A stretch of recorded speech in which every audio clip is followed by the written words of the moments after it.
So, hello everybody. Welcome to this Offensive Active Directory workshop. Um, this is the first day of Hack Days, and we have with us Pedro Rodriguez.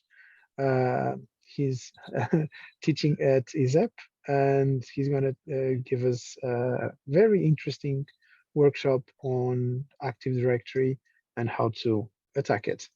So, go ahead, Pedro. Thank you. Hello, everyone. Well, I was asking if you guys had any contact with Active Directory, because we are going to begin right from the start. So we are going to look at how you can provision your own environment and try to mess around and build stuff so you can properly test. Obviously, these concepts a bit more focused on security, and you can extrapolate for your environment or your own company. But you'll see as we go along.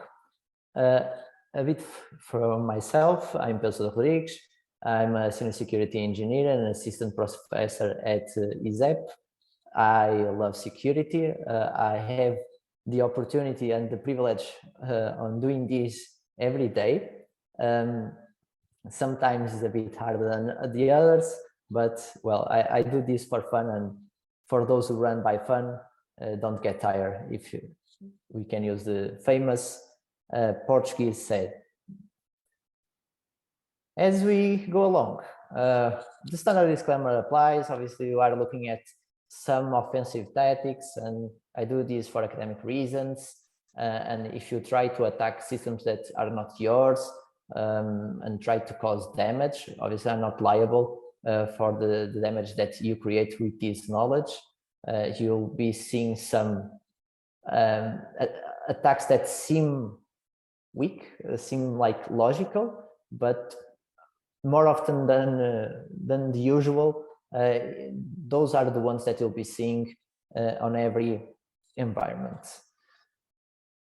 This is for the essentials. We will try to take step by step an approach to build your own environment.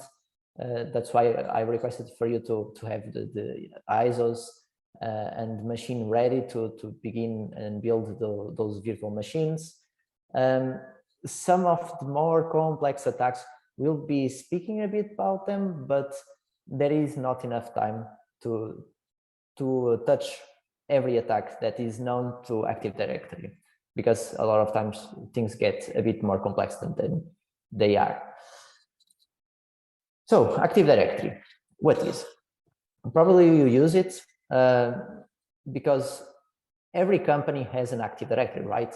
If you go to a university, they have an Active Directory. You log in on their computers, it's centrally managed, they can reset their password, whatever, but what is Active Directory? Active Directory is a system that interconnects systems in an enterprise, namely objects, because everything on Active Directory is an object. The advantage of having an Active Directory is that you can centrally manage everything and have a cohesion structure and delegate permissions to others. For instance, if you have a university and then you have several departments, you can say, okay, this person managed this department, or an organizational unit. The other person manages the other organizational unit, but they can't manage others organizational units. I'll be speaking a bit more on this organization in a few slides. Obviously, this has security considerations. What can you do? What you can't do? What things can be bypassed?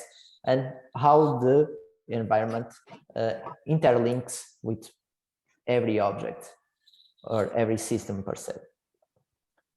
So, why? Why should we look at Active Directory as a platform to attack? Because it's often overlooked, meaning when you are buying some security services from a known company, usually they come up with an SU scanner or OpenVAS, essentially a vulnerability scanner, and they just try to nmap stuff, see if the service is running a vulnerable version of X, whatever, Then they'll launch the exploit, rinse and repeat on every system. But Active Directory, it's a system within a system.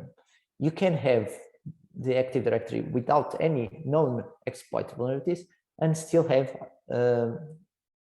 great problems, great security problems on it. For instance, you delegate something to domain users, and the domain users can update something. That's a security issue because you are trusting security users, every security user on Active Directory, to do something privileged. If you look at CIA triad, the confidentiality, integrity, and availability, if you can break the confidentiality or you can alter the data, the integrity, you have a security issue. Obviously, if you want, you can break systems and that affects availability. Okay, that's the academic explanation. But going back to the consideration, if they are not looking, probably it's vulnerable, right? Because the scrutiny that you apply, it's well, more dispersed than it should be. And more often than usual, it is what happened. Okay, but let's start on how this thing is organized. On Active Directory, everything starts with a forest. You have a forest. Inside the forest, you have domains. You can interlink domains. You can say, okay, this domain can interact with another. And you have authentications that go along from one to another.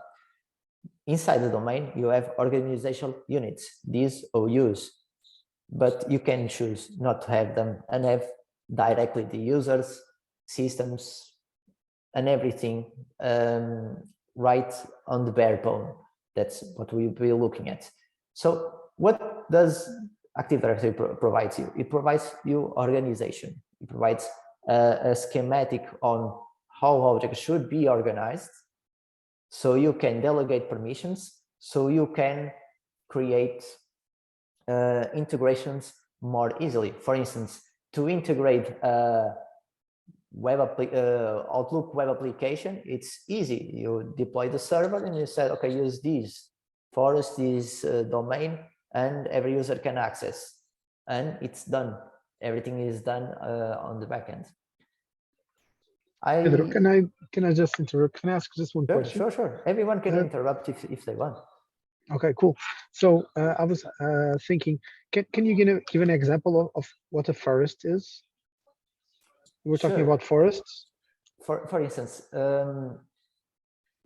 often you look as like epp.pt, right?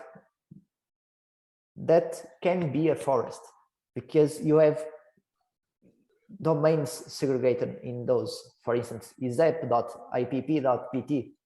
Then you have ezeg.epp.pt.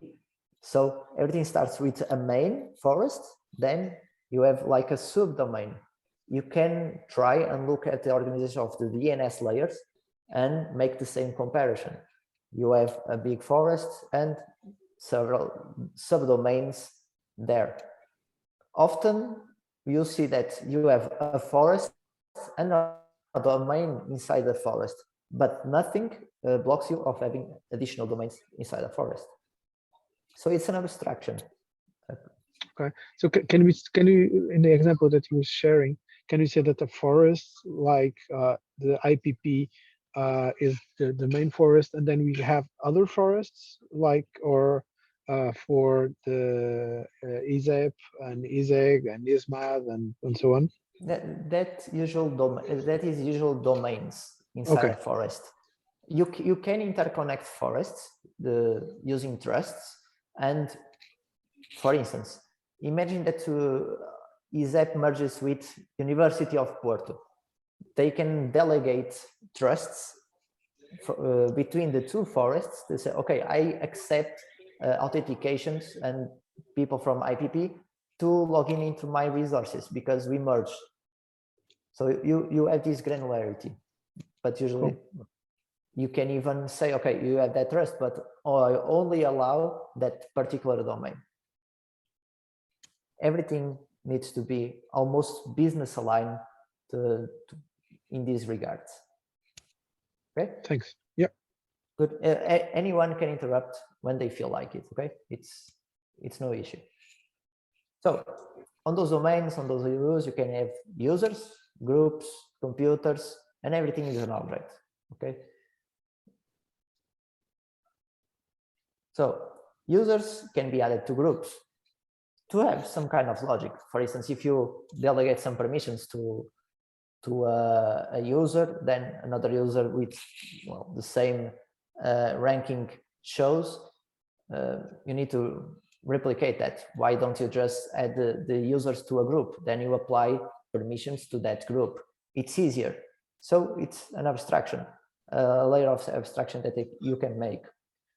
On those groups, you can also have groups called nested groups. So you have a group, and inside that group, you have another group.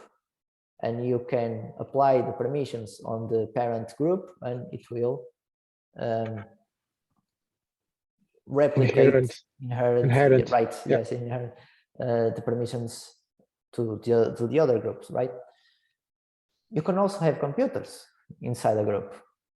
Yes, because a computer has an account per se. We call it security principles. But a computer can also act on the domain, and it should act on the domain.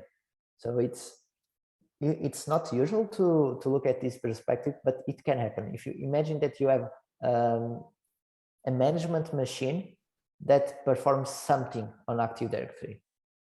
Usually you can try to have a service principal, a service account, but you can use the machine itself authentication to make those changes. And some tools allow you to do that.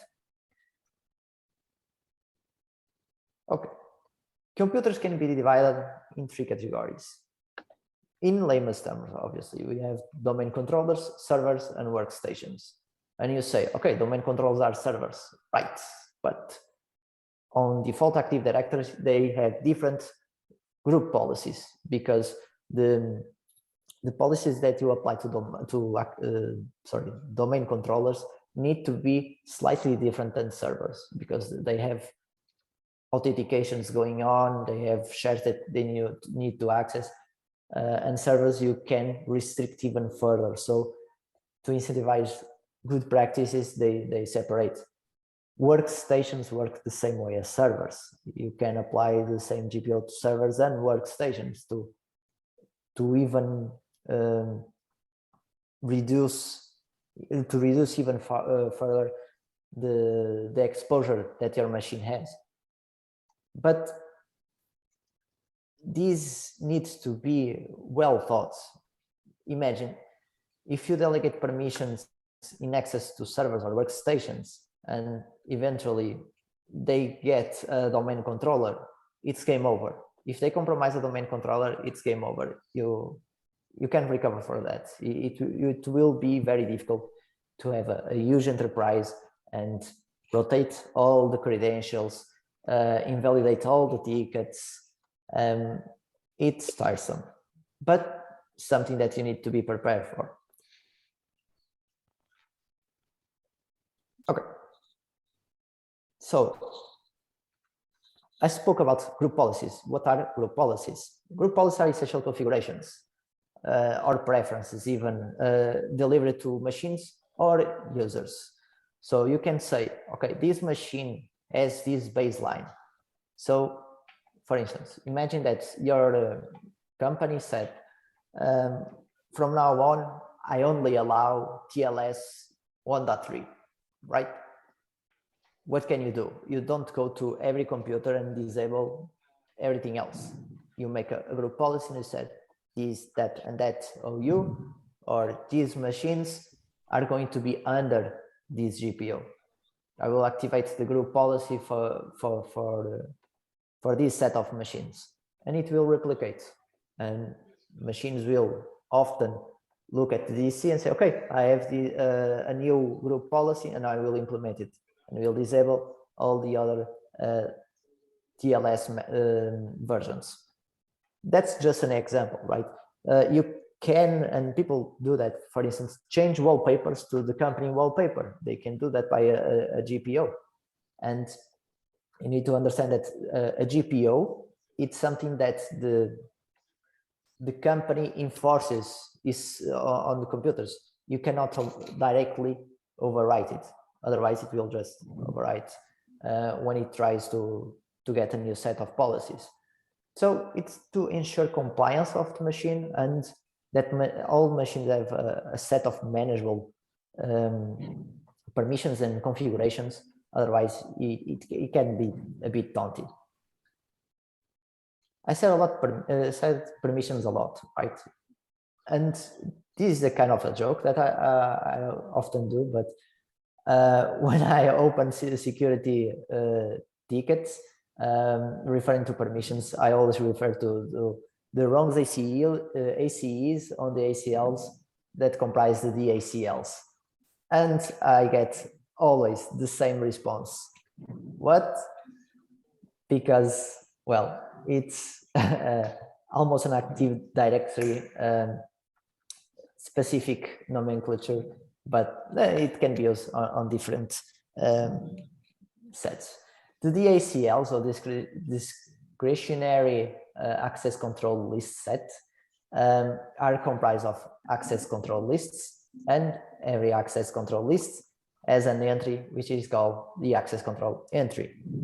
So everything is granular, right? So you have an entry, for instance, the domain user has permissions to write to an object. That's an ACE. If you have multiple ACEs, for instance, that and okay, domain admins, for instance, are strictly forbidden, deny to write to that object. If you look at both, and that is applied to an object, it's an ACL, an access control list. If you look at all the domain, it's a set of the policies, the lists all together, it's the ACLS. So this can be quite simple, but often quite complex, because you don't look at just read, write, and execute on Active Directory. You have a ton of special permissions. So you can set permissions on almost every object. I dare to say every object, but there are some that they are externally controlled. So, but a good sum, it's controlled by permissions.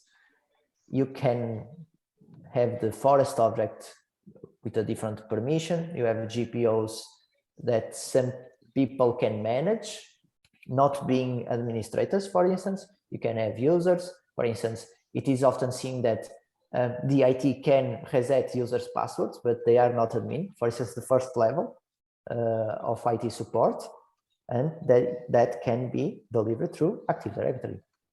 The same with groups, computers. Well, this is often make to work right.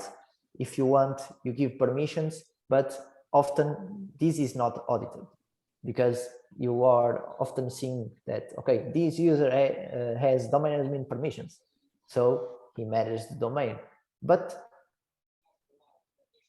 other users can also manage the domain and are not domain administrators, and you can give permissions, and if they are not audited, then it can be abused. And if you have a long-lived Active Directory environment, probably there are some things that go undetected from time and time, and given enough time, it will get compromised.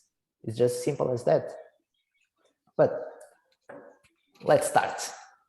Enough of the introduction. Let's start building our environment. So you have an ISO, I have an ISO. Let's build our first domain controller.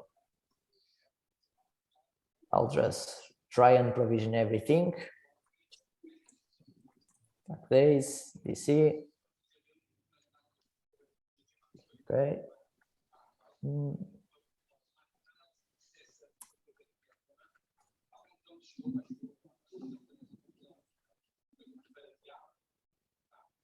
You can set whatever you want. 20 gigs is more than enough to make things work. Let me try do that. I'll try to have 25. You can use your own virtualization hypervisor that you want. Someone already asked if they could use their own, and I share that information in the team in the chat. Yes. So I would say that the instructions to set up the two servers were already shared with everybody, but nevertheless, yeah, go ahead. Yeah, if you want to follow along, I'll provision it as usual. Sure. Yeah. To try to expedite things, I can create another server. This will be my workstation. This workstation.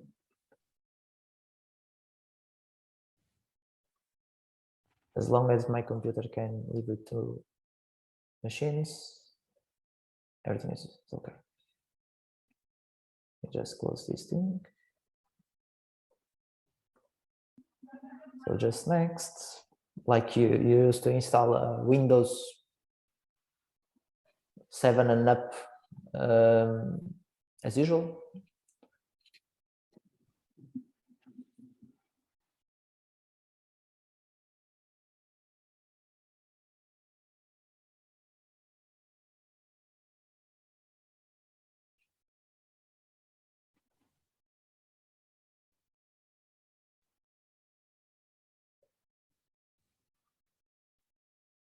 So everyone must connect the VPN, right? VPN? Yeah, without VPN, can I connect? This is provision on your own machine. If you have like own machine, yeah. VMware or VirtualBox, you can use those. Yeah, okay. You just need to ensure that it shares the same network segment to make this easier, because it's a lab, right? My configuration here, it's set to NAT. I'll let VMware deal with everything, allocations, IPs. I'll get an IP, I'll fix it. We're going to see how we can do that and promote the DC. It's not absolutely necessary to do that, but it's peace of mind in case of the HCP server decides to change IP addresses. It happened in the past.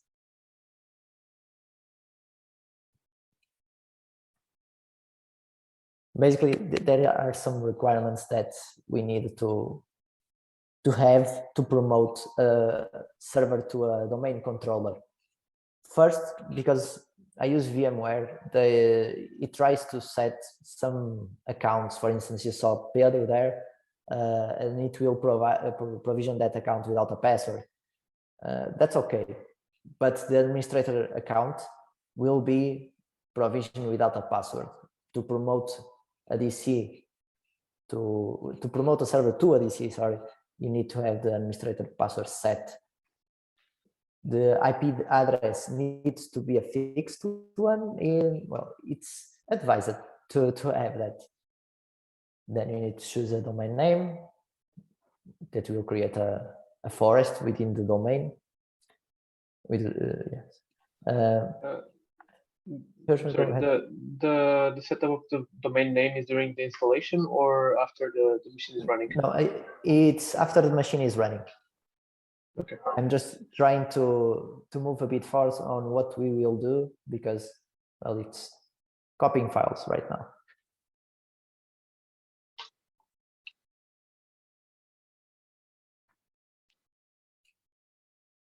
Because the IP address, it's only when you run it. So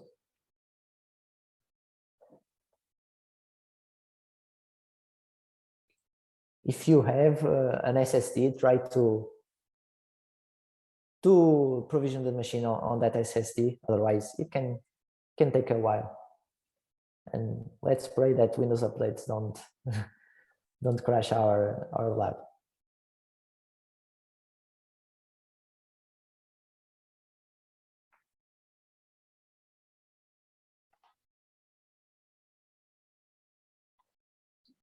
Just another question. I've provisioned the server, well, one Windows machine in one network. There should be two, or can we use the laptop? I advise you to have two virtual machines because, well, we'll be using some offensive scripts and some antivirus will mess things up. For instance, Mimikatz will have a small section of that, and it's a well-known offensive binary that, well, antivirus will freak out. That will get stopped. Yeah. I don't know what antivirus you have, but it's so well known that it's absolute sure that it will trigger.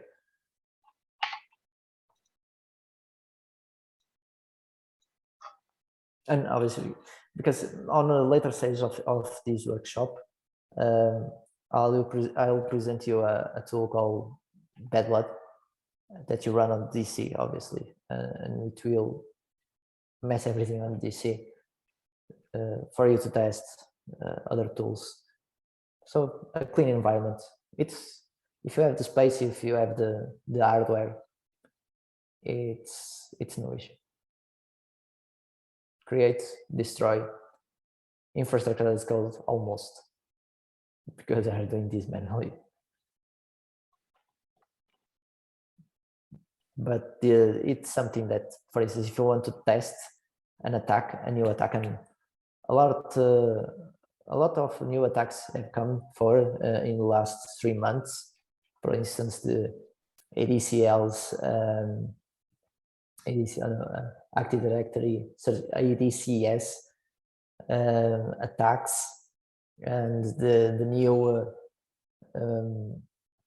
replay attacks, where you fool a server or a domain controller into authenticating to you through a request, then you redirect that authentication to the machine that you want to compromise, and you'll get a shell, an interactive section with that authentication.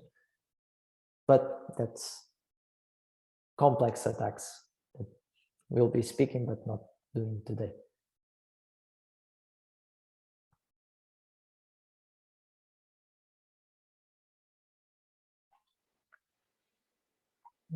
When it's almost there, and the other one is installing updates.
Almost there.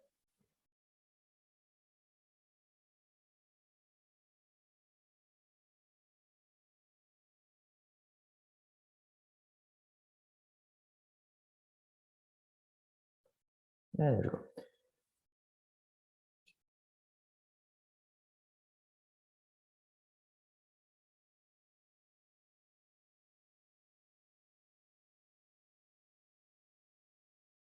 See, this is VMware setting the environment.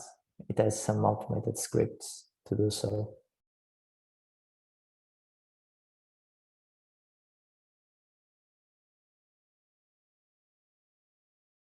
And that's it.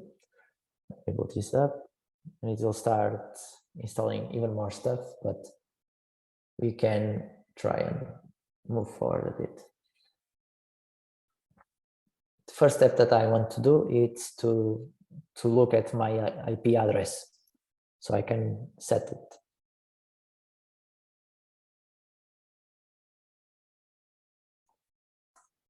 I use this command. Can you see good enough for in these terminals, or do you want me to blow things up a bit?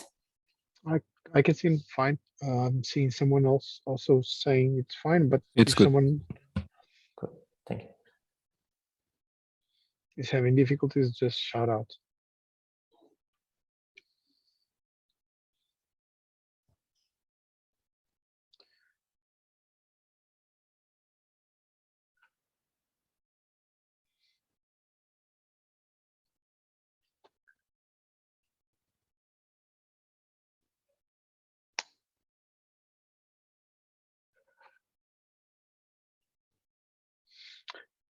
By the way, if you guys are participating in the capture the flag, the servers that you are installing here, they might be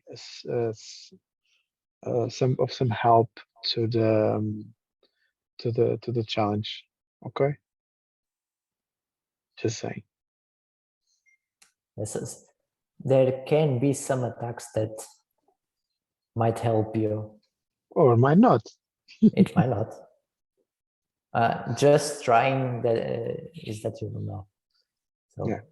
it's my advice for you to try, break things so you can know how they are built.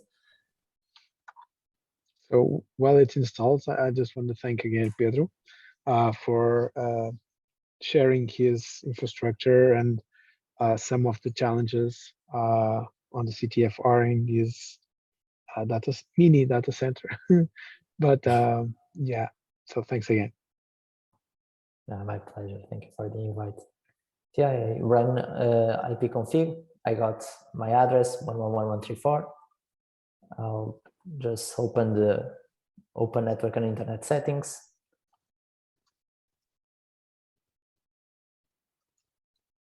Change adapter options. Double click on the only internet connection that I have. I do this for a bit of sanity. I disable IPv6, but it's not that necessary. And I fix the IP.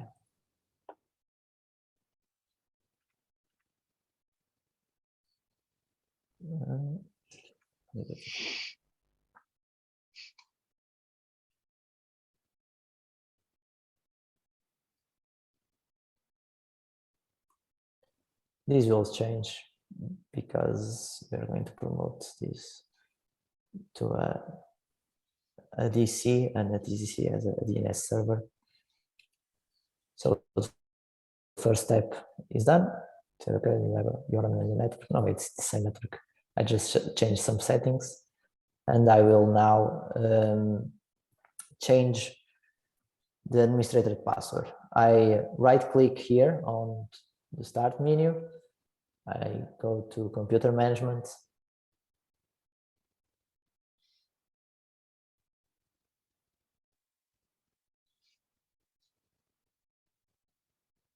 Okay.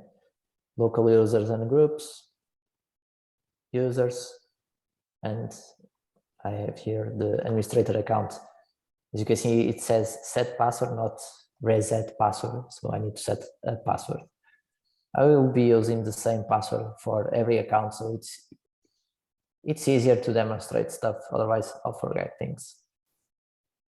So it has been set, and now I will reboot the machine. So you're setting the this, password to incorrect, right? So whenever the server says the password is is incorrect, incorrect. you already know the password. Yeah. My password is password, actually. Oh, yeah. Okay. It's easier. Yeah. No, but it's literally password because if you are trying to follow things along, it has the necessary password requirements for an Active Directory. Capital, numbers, lowercase, and you can even have symbols, and you have a combination of those three. If you set a password like password, it will gladly accept it, but when you are going to promote to a DC, it will say your password does not meet the security minimum requirements. So be careful with that, otherwise you'll need to change it again. Good now hint. That I can, yes. Now that I can have this as maximized, start menu, server manager. All Windows servers machines have this. It is a nice UI that they made, 26 and up until now, 2022, yes. So in this panel, we can and we will promote to a domain controller. To do that, we click on Manage here, add roles and features. And well, the things that I often don't read. Here, it's referring to if you want to control this server or a remote server, you can do that from here. Some administrators, sysadmins, like to have one machine and from that machine control every other. You can then use this. Like a jump server, jump box, right? A jump box or a management server. Yeah. So it's the same. A bastion, a bastion in Azure. Yes, right? yes. And you select Active Directory Domain Services, ADDS. It will say, okay, for you to activate this, I need other dependencies. Okay, I'll say, okay. Add features, next. Everything is next, right, on Windows. And you just install it. And it will do its stuff. It won't take long because it's only installed. It doesn't promote a server to a DC. Having these packages installed doesn't mean that the server is a domain controller. You need to promote. That's why decommission a DC, it needs to be programmed because you need to depromote almost the server itself. Otherwise, people try to log into it and it will just fail.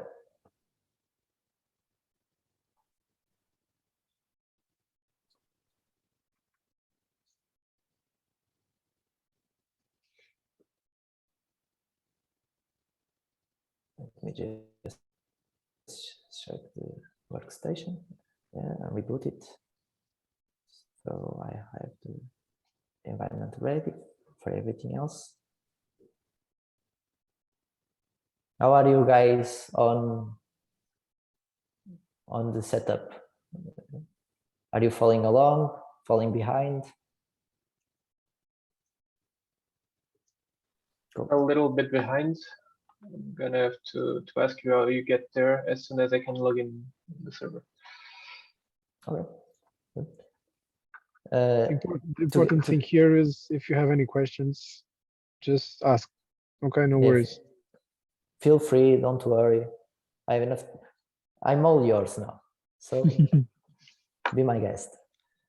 So to go to the server manager, you go to the start menu and it will show you right here Then on the server manager, you click on manage and you add roles and features. And it will show this box. In this box, in the installation, the server roles, you have one role that's Active Directory domain services. That's the one that you need to tick.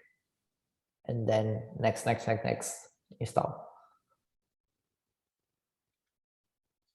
Okay, so feature installation, configuration required. Okay, everything went well enough. I can close it, and you see that now I have a flag with a warning inside. And it suggests, okay, post deployment configuration, promote the server to a domain controller. Yes, please. I need to select a new first because there isn't one. We need to start from the beginning. So I'll try type actdays.local. The .local, it's for you to be a local domain to avoid having DNS problems with the outside world. Otherwise, you can try and have conflicts of DNS. You do next.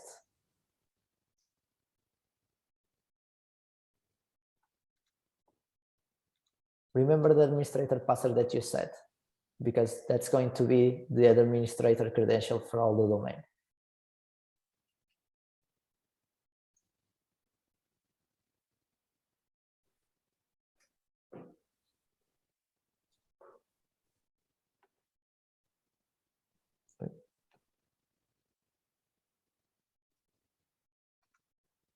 In this window, you'll be asked to present the SRMM password. What's that? Directory Service Restore Mode. So if you lose access to your environment, you can use this to recover the environment. Also, I'll be using the same password just because. But there is an interesting story with this because it can be considered a backdoor into your environment because nobody changes this. So probably people will change Kerberos ticket emission accounts more often than the SRM password because nobody remembers it unless they need it. It will suggest a NetBIOS domain name. You can just click next. They'll do a pre-check on the machine to see if we have everything or we forgot something.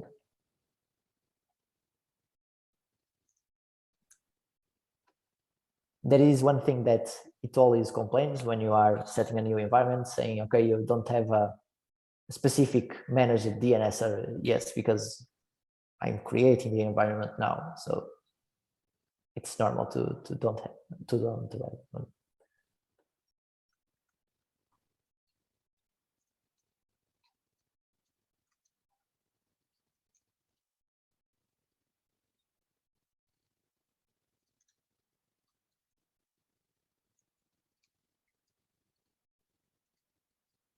Okay, it said, okay, if you do this, then all machines cannot access. Yes, because we are using Windows 2019 to do so.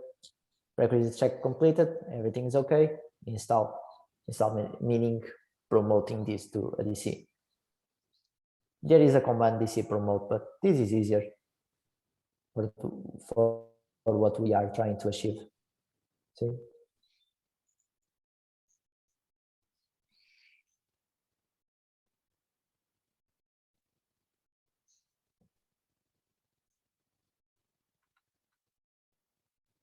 Check the workstation. Everything is fine. So what's our next steps?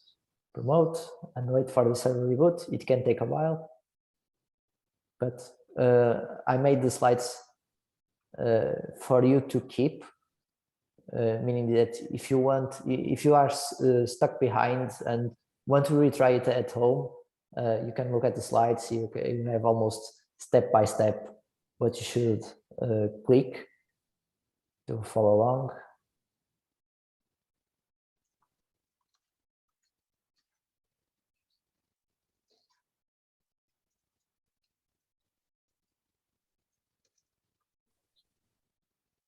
Sorry. So the next step is to have a workstation added to our domain, right? Because you have a domain controller, now you have to have clients. I can normally do that with the DC running, but I can already prepare for it. One of the things that are mandatory, it's the DNS resolution server to be a DC on the laptop, because it will try to resolve our domains. Active Directory relies heavily on DNS resolutions. So they need to query the domain for all the special records that it creates. So if your DHCP server doesn't provide you with a domain controller IP as your DNS resolver, you need to set one up. And since this is managed by your hypervisor, I'll gladly set one up. Okay, I'm being signed out because it promoted to DC, but I already got the IP address. Let's go to the workstation. Clean, everything's okay. Same as we did with the fixed IP, I'll do the same thing again, but on this workstation.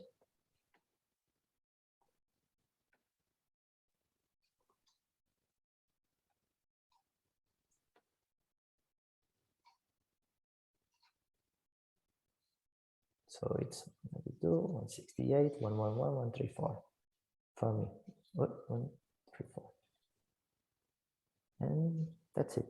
I don't need anything else. I really don't care to set a fixed IP. I can, but this is the workstation. It will just connect back to the domain controller. Now we need to check if the domain is still rebooting, because the next step is to actually join the domain. The fixed IP is just for the purpose of this demo, or is it something that you would normally do?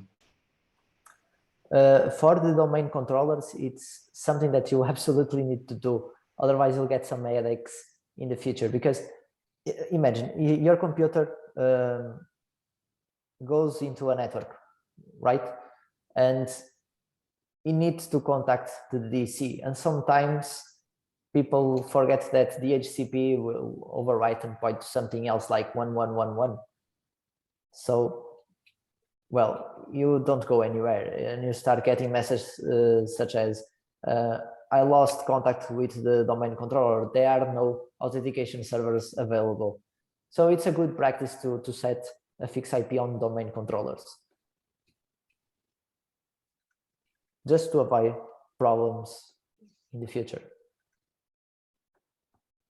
Okay.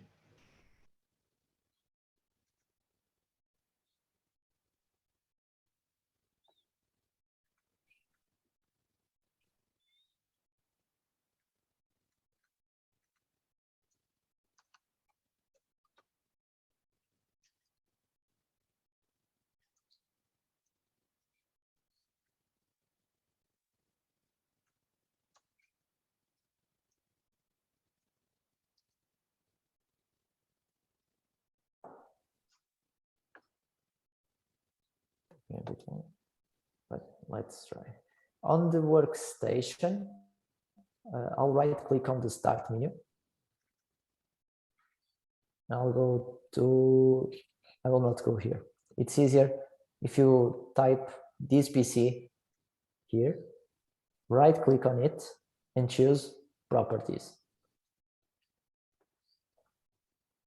Here, you'll need to go to the computer name, domain, and workgroup settings, because you are on a workgroup. You are not in a domain as of right now. You can change settings, and you click where it says to rename this computer or change its domain or workgroup. Click change, and select. You can even change the computer name. Days, workstation. I'll choose domain days.local. So you need to set a domain, and setting a domain, you'll query the DNS server that happens to be our DC server, and it will join the domain. Let me just see if the domain is provisioned. It's still applying computer settings. It's probably fine. It's already started the service, so I'll try. If it fails, well, I'll try again.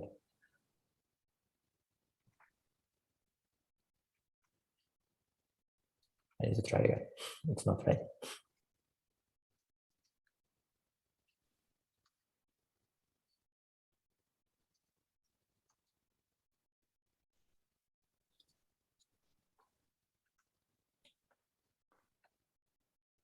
This is Windows. It takes usually more than it needs to. So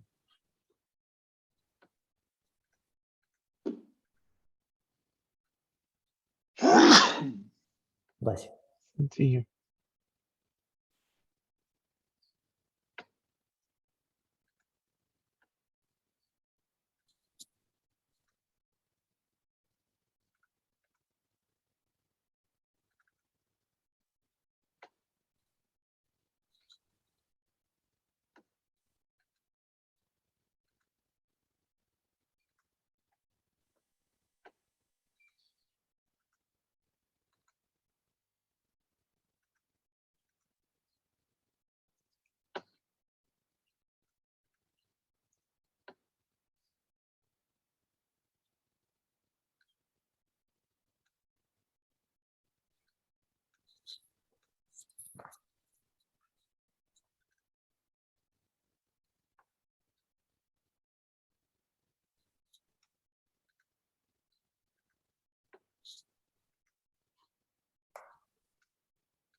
Okay, we're back in business.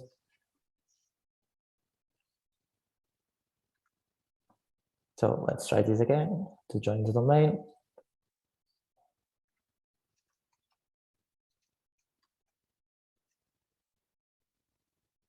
Okay, it will ask you for your account.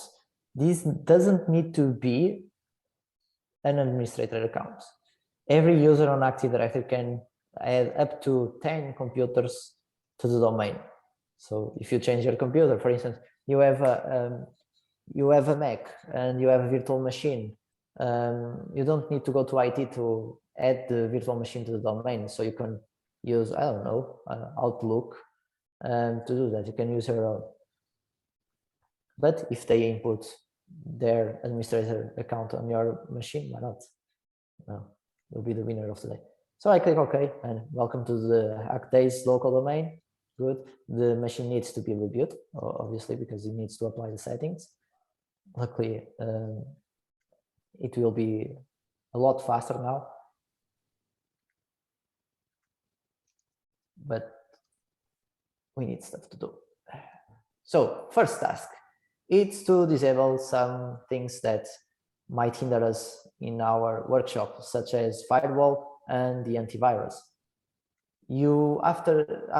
After you do this, you can try to update the configurations by issuing this command, gp update force, or if you let like 20 minutes go by, it will automatically fetch and apply the computer settings to your machines.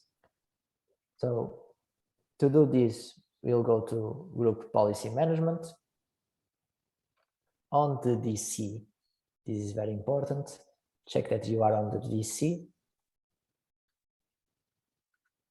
Group Policy Management. And its first hint. We are presented with this kind of old interface, but you know, it's tried and tested, so it must be doing something right. We expand our forest, we expand our domain. see that the forest has the same name domain that I spoke to you about. And you'll start to see some default domain policies. You can right click on it and it will say nothing. Why?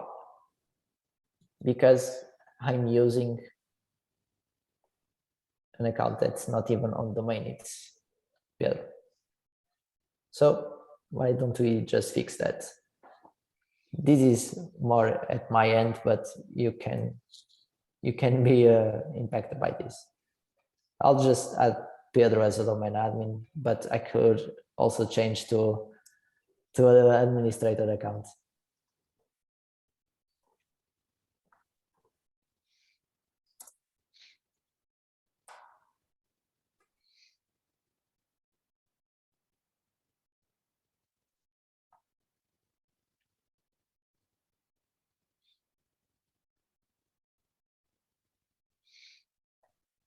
Okay, to traditional close and start again.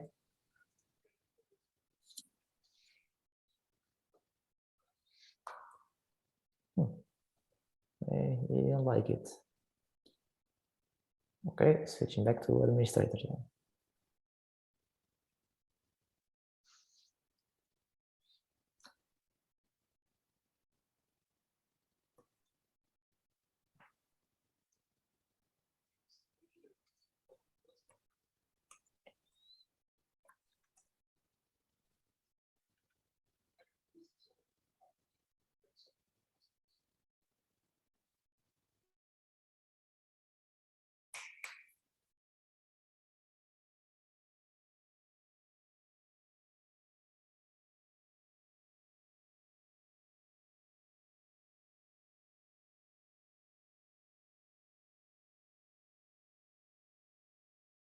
If I delegate some permissions to Pedro account, it will let me edit freely, but obviously that's a bit farther than we are now.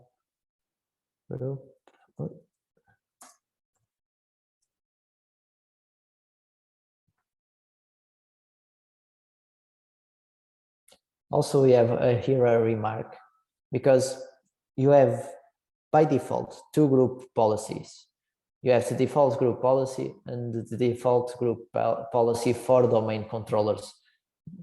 That's because of that separation that I told you about. The domain controllers need to be a bit different, more permissive on one end than the others.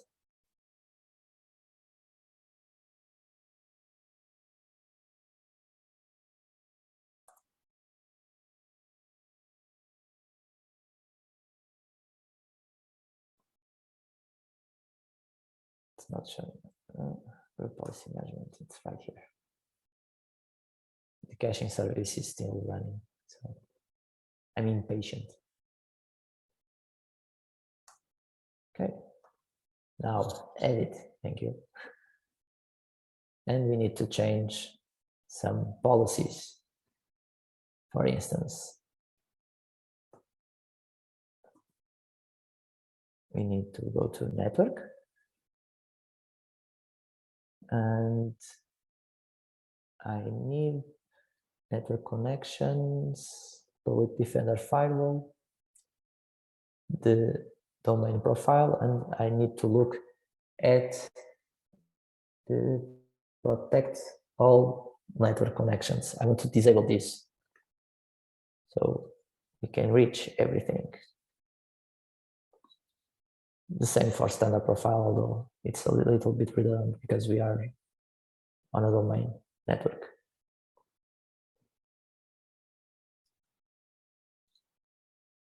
Okay, and these components, Windows Defender, security, sorry.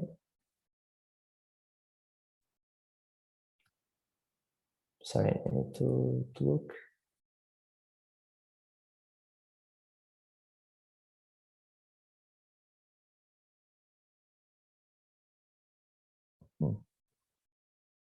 Okay, it's here. Protect all, Windows components, Windows Defender. Yeah, turn off Windows Defender and enable.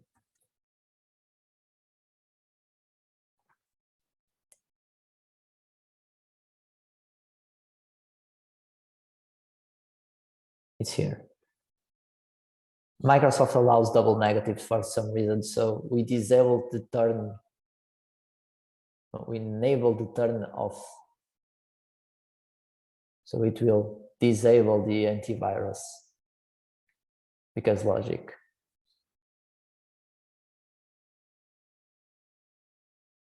And that's it. Of course, we need to do that to our domain controller, and we'll do just that quite quickly. It's the same process. You expand domain controls, you have the default domain controllers policy. I ignore the warning. And I repeat same process. Sorry, it's policies, not preferences. See templates, network. Expand this, network connections, defender firewall, domain profile, and protect all networks. This is it. Same for standard profile, protect all networks. You can see you have a lot of settings here that you can mess around and see what it reflects.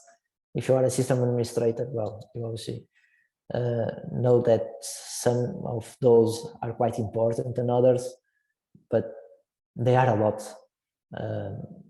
And if you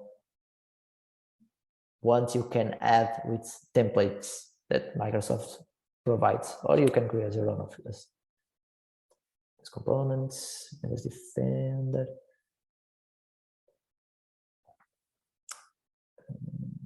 And you enable to turn off. Okay. And that's all she wrote.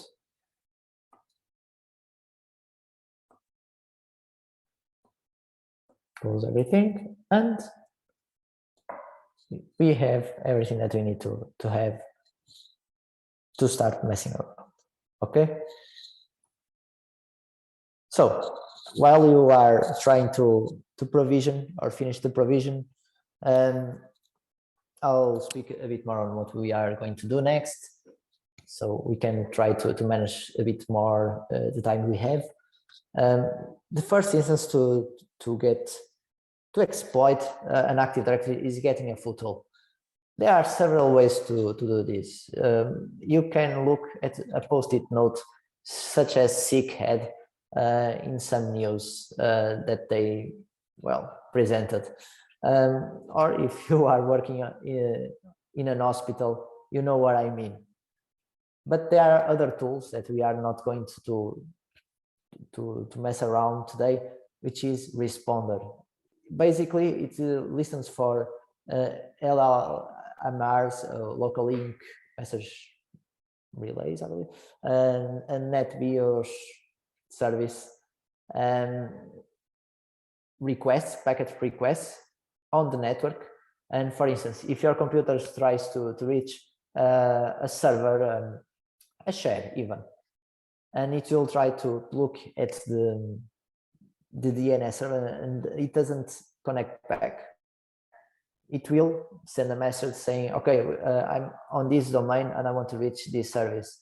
Is anyone here that knows this service? If you have a malicious insider that spawns responder and says, oh, it's me, send me your credentials, the Windows client will happily send their credentials, and we'll have at least the hash, right? Because in the early days, you would have the complete password. Today, you have the hash. You say, okay, but I have the hash. What can I do? You can break it. You can replay it.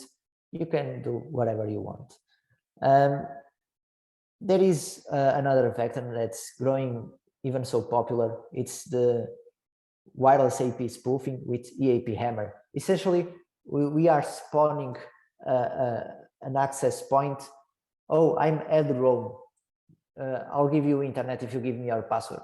And laptops, cell phones will gladly try to connect, and it will send the hash, and will rinse and repeat. If you have the hash, you can break it, you can replay it, for instance.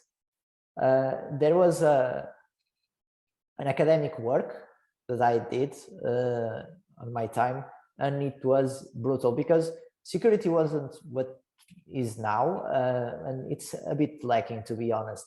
But on NetherRome, if someone tries to go to Kemadesh Fitas and do this attack, the impact will be immense, because a lot of institutions still don't apply the TLS verification to access the service. So the cell phone will try and send immediately the network credentials. Obviously, that's a security risk, but it's not the focus for us right now. So we have a foothold. What can you do? You can enumerate a lot of stuff with a domain account. You can enumerate all the users, all the groups, all the servers, computers, some keys. You can't enumerate some security stuff like TPM devices that is close to you, but well, you have the view of the whole IT park at your hand, and you can query it. Why are you scanning with Nmap and taking like 5 hours or 5 days, where all the information that you need, it's on Active Directory, because all accounts are there, are AD join. You can also have, well, the Nmap and do this. And if you don't have any access whatsoever, you can try and enumerate shares, for instance, on port 445 or 137 and 139, I believe, and look for exposure, like files, for instance. Everyone wants to have a place where everyone drops a file, and some people, I don't know where, tries to access it, and people often give permissions on those shares. But if you have an account, you are authenticated. You can query the accounts. Okay, I have this authentication. What shares do you have for me? And for instance, for all the domains, there are 2 mandatory shares, the sysvol and the netlogon. The sysvol shares policies and installation scripts. The netlogon, the whole logon scripts for users. Sometimes system administrators will leave privileged credentials there for your computer to run, for instance, an installation of an antivirus software. And you can look at those and extract credentials and move laterally in the network. Some shares are hidden. For instance, if you try to open a share on Windows, you'll see that it has a name, but you have never seen, I guarantee you, a share that ends with a $sign. Why don't we test this? I can quickly go to my domain controller, because the domain controller has mandatory shares. So server manager. And at the left side, at left section, it will show, hopefully when it loads, the file server controller thingy. Oh, okay.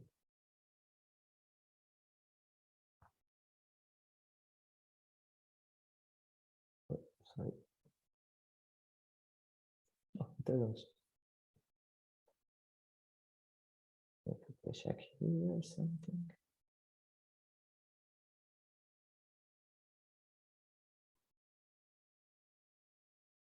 Well, it's feeling a bit dull. Let's move forward, and we'll get back to that when it loads.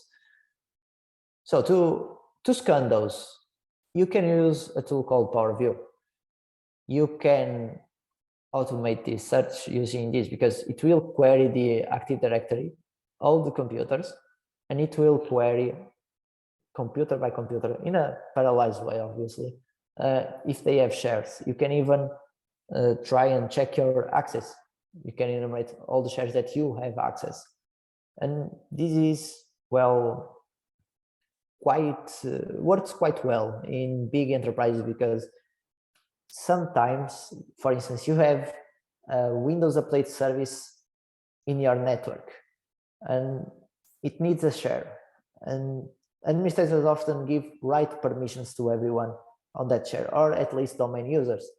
If you can, or if you have access to updates, you can tamper with the updates, and then it will be distributed to all the users. So you can have a malicious payload on that update and distribute for the rest of the network. Obviously, this is a misconfiguration, but it's possible. There are other tools to enumerate this, like Metasploit and Mapper, Microsoft. The advantage of using Power View is that uses LDAP queries to gather all servers and, well, go one by one to see if it has anything. And what is this anything? It can be backups, it can be credentials, it can be initial scripts, it can be even be credit cards. Well, everyone puts things in shares because, well, it's on a share, right? It's saved somewhere in the cloud. So going back to our example. Okay, now let's load file and storage services, and let's select shares, and let's provision 2 shares. I will provision 1 share with A.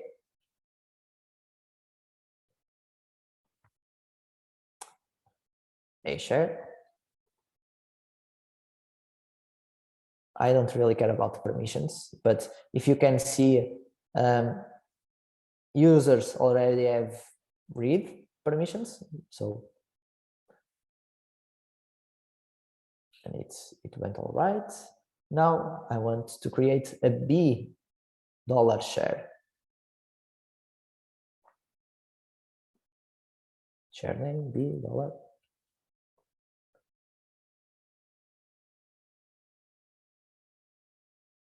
And I will Windows key R, and we'll try to access that share. I don't want to type the IP address, so I'll just use 127.0.0.1. It's the local address referring to the DC. And what can we see here? We have,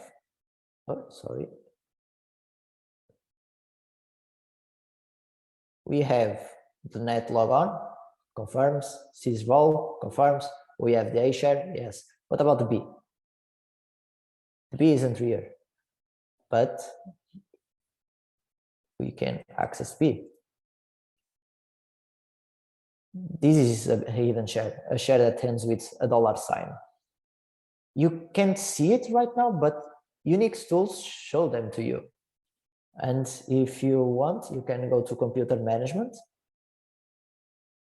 It go into shared folders, shares, and it will show all the hidden shares. For instance, you have an admin share. You have a $C every drive share, IPC, the process communication, and the default ones. This is to deter users to enumerate stuff that they shouldn't do, but Power View can quickly look up this.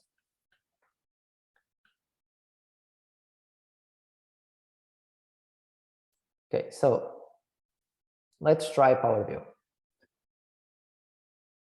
I'll cheat a bit and copy these commands because I'm lazy.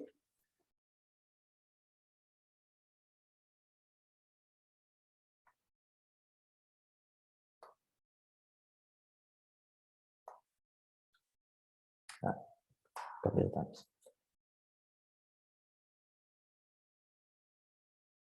And see if it breaks.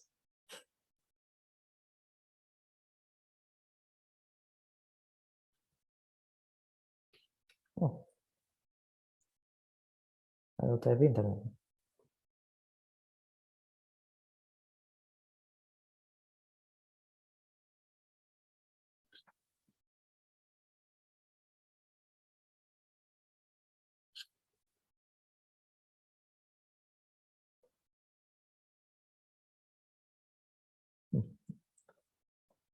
Since I have this, let me try the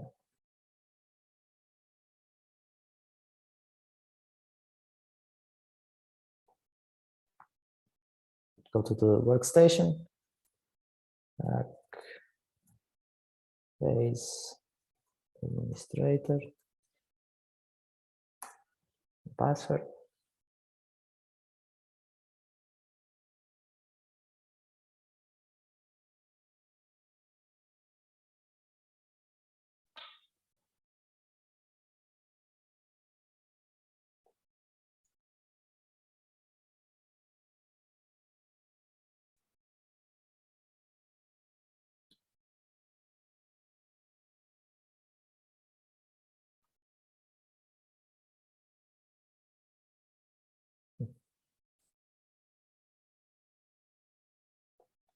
Okay.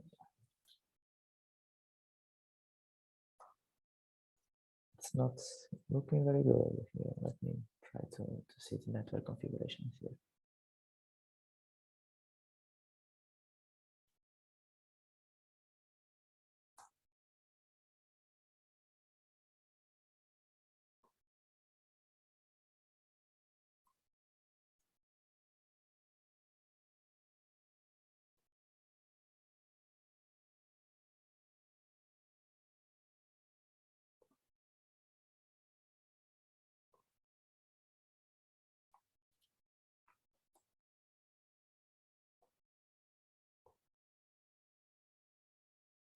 When live gives you lemons, make lemonade. So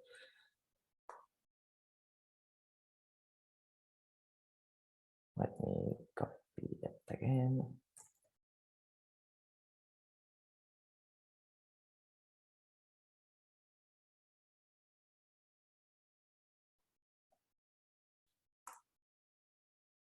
Okay, back in business.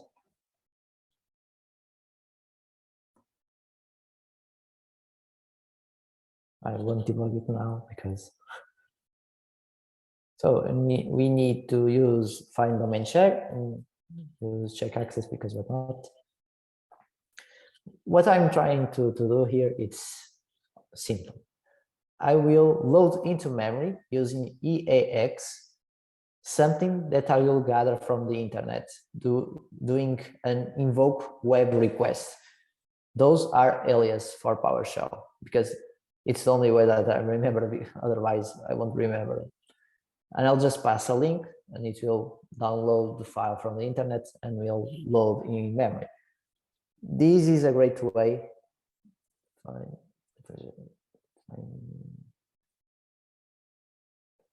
This is a great way to load stuff into memory directly and avoid some antivirus. Okay, let me just and bypass some antivirus. And it was, well, a very known technique when PowerShell came out, because if it touched the disk, the antivirus will complain. But if it was on memory, having memory view of all processes, it's quite heavy on the antivirus themselves, so they often don't look at it. So we just load right directly into memory and use it from there. It's easier. If you are having, oh, you can't say you can't use this script because it's unsigned, you can use a command PowerShell -execute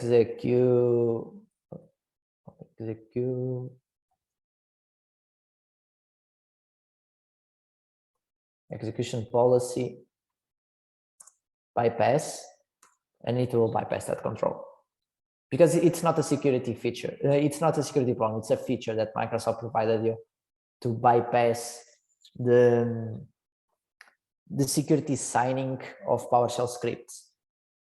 It's often to deter people from doing bad stuff, but it doesn't deter a lot to people that know this. Oh, I'm to be best if I verbose it.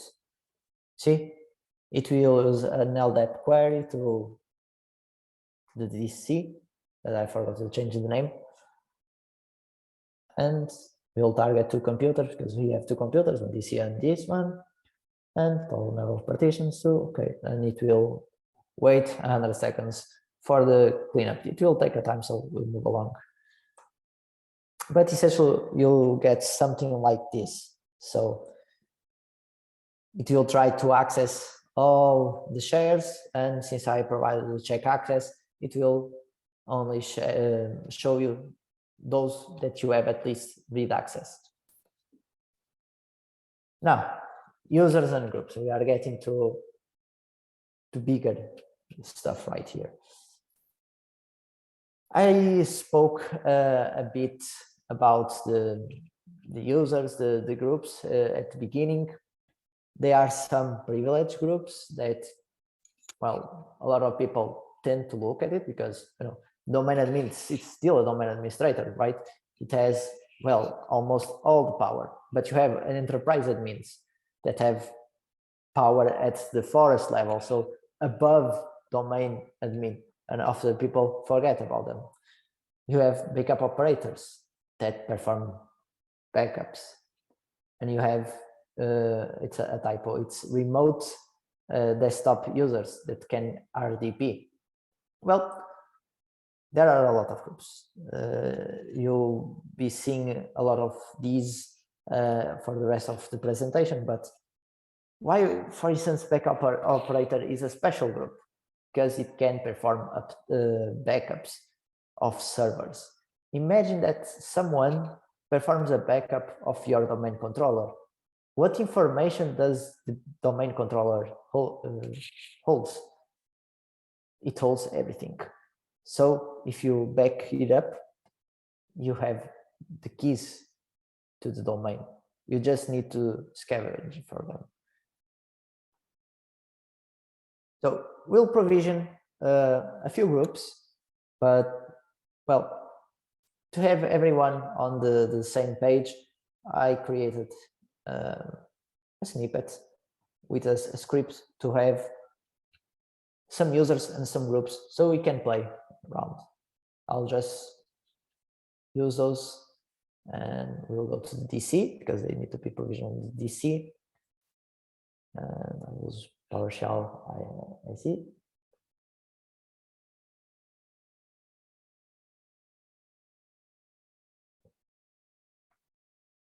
Okay, and I just run it and it will provision these accounts. See that I used the same password, but this is just for us to test, right? And that's it. It's provision. It's easier this way.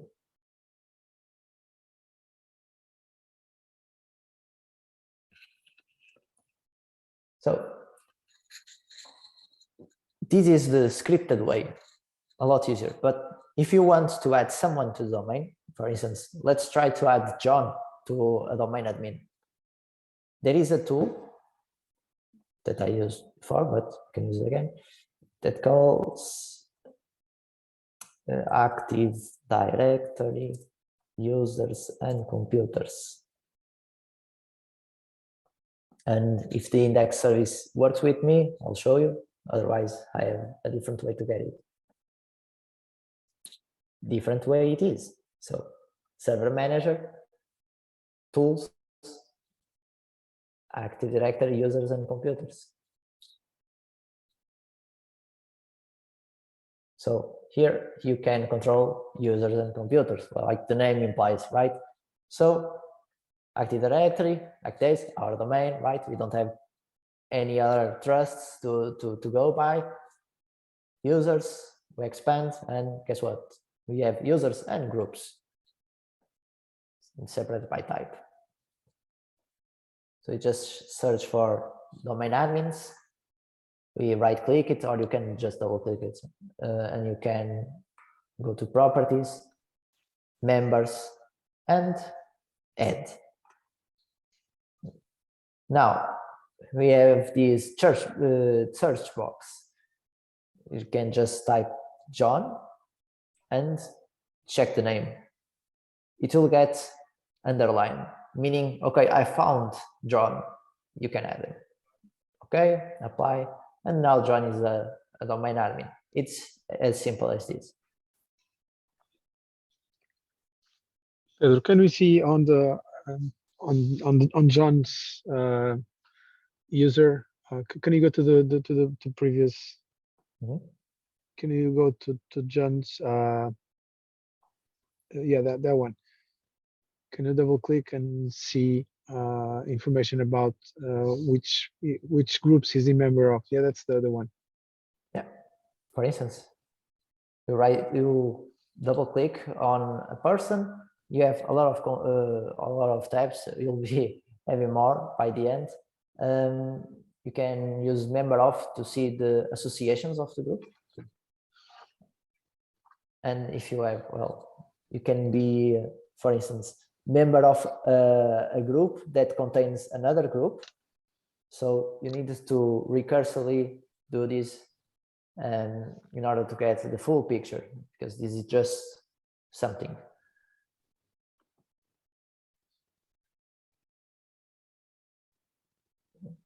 Everything we did.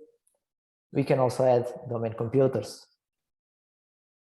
Let's try and do that, because it's a bit different. So we go to properties, members, add, oh, sorry, wrong group, domain admins, members, add, and well, I want to add the AD workstation, but it shows me this, meaning that, okay, I didn't find it, because you need to have the object type computers active, otherwise it won't search for it, because it's not something usual. I believe it's HD workstation. Okay. Workstation. Okay. And now we have a computer as a domain admin. Pedro. Yes. Could you do a quick recap on how you did to gain access to do such things? For example, you had to do a request, and then you got the hashed version of the password, and you cracked it, and that's how you got access to the system, to the network. What are you meaning? Oh, okay. We are doing a small lab test. To do that, you can search password anywhere, like in a share, an open share that we did. For instance, in the CTF, maybe you have a more factual exercise to that. But here, since we have the credentials, we are just building the environment and managing security profiles and stuff. I haven't cracked anything just yet. Okay, so we are just assuming that we already have the credentials to do these things. We didn't acquire them in, okay. Yes. Let's assume that you have at least one foothold already in the environment. Okay. For instance, Self-Fox. So, scanning for targets. Okay. We need now we are trying to extrapolate a bit more for the enterprise. When you are approaching this, you can look at having a credential, and you see, okay, what shares can I access? What computers am I an administrator? What computers can I RDP into, right? These are the most basic ones that usually people try to enumerate.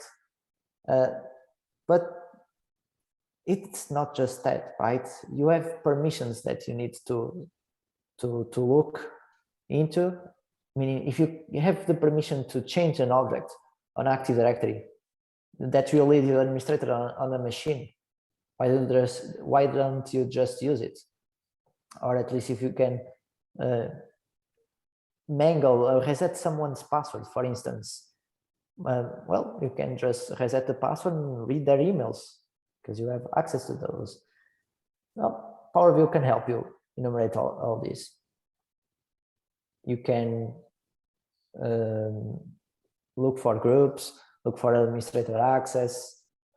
If you have a backup operator, why you just back to the domain controller? If you have administrator access, why don't you just dump LSASH? I'll be speaking a bit on this thing later, but it's a plethora of things, right? The environment is so massive. We are just looking at 2 machines. Imagine an IT park with 5,000. It's going to be an adventure. For instance, we can do these commands ourselves. We can log in as John on our workstation. Right, let me just finish this session and try to run Power View.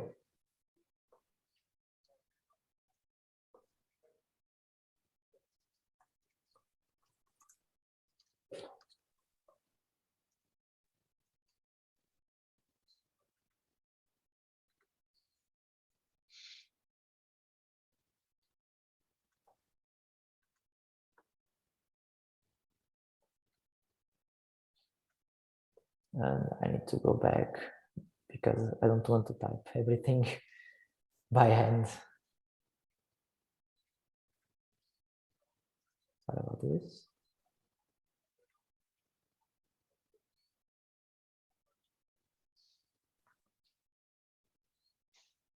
Okay. Oops. Draft. I'll make good use of it. No, I won't.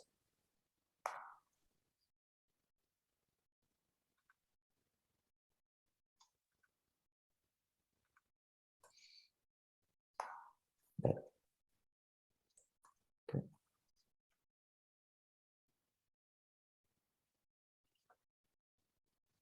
It was a bad copy.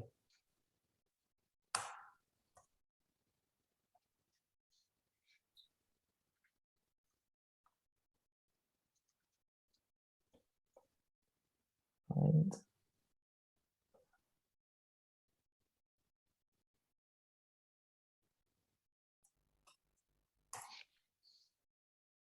so it will query everything, and you see we have our DC here. Obviously, because John is a domain admin, so he can log into the DC. But this is just 2 machines. Imagine querying 500 even. It's going to be massive, but at least you have a good visibility on what can you access. Now, I spoke a bit on LSASH dumping. What is LSASH? LSASH is, for the Windows people, local security authority subsystem service. And if you have friends, you can try to say this to try to look intelligent. Believe me, it will fail because a lot of people don't know what this is. But essentially, it's a subsystem that holds credentials. It holds the authority or authentications of the computer itself. It's not an Active Directory, well, service, but it can work with Active Directory stuff, holding credentials. And well, you can just dump it because it can hold it's not hard-coded credentials, it's clear text credentials. Why? Well, because of historical reasons. Because if you have a service account delivered to your machine by a GPO, it needs to be clear text so Windows can process and make the necessary authentications through it. So it holds a lot of good information. Even if that fails, it holds something that it's as good as the password, which is the hash itself. If you have the hash, you don't need the password. You can just replay the hash itself, right? So let's try and copy this and see what we have.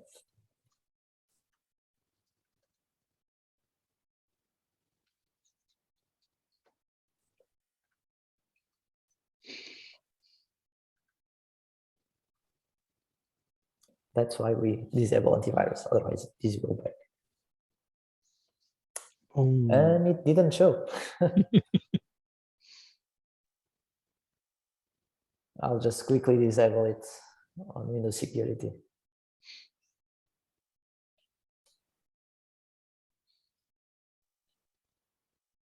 Manage settings. Maybe the GPO didn't update. Yeah. I could force it, but no, I need to wait.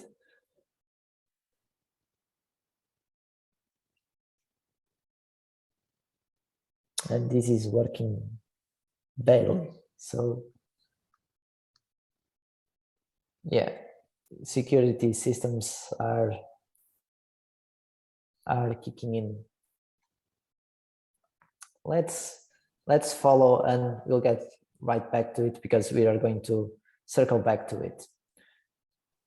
One way to bypass the antivirus is to create a dump file. You can just open Task Manager and go to Details, l/process, right-click on it, and create the dump file. For instance, I can Task Manager.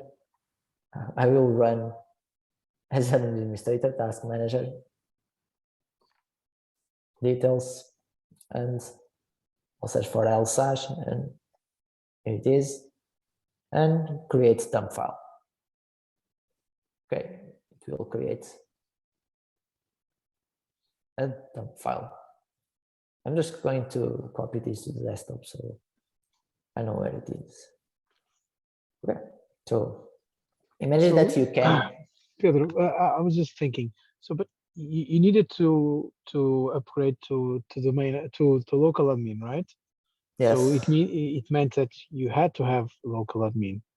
Is it normal? Yes. For users to have local admin in their accounts, in their computers? It depends on the security perspective. If you follow the standard security approaches, nobody should have administrator on their computers. They should be managed by IT or some entity in the corporate enterprise, because there are a lot of bypasses. They can disable features. They can, well, if they can dump an l/ process, imagine that the IT guys update something on your machine, so they needed to log in remotely, even if it's just a terminal. The cache will be cached, the password, sorry, will be cached in the l/ process. Then someone can just dump it, and you'll have the admin credential, being the password in clear text or the hash itself, which is equivalent in our case. The admin, the domain admin password.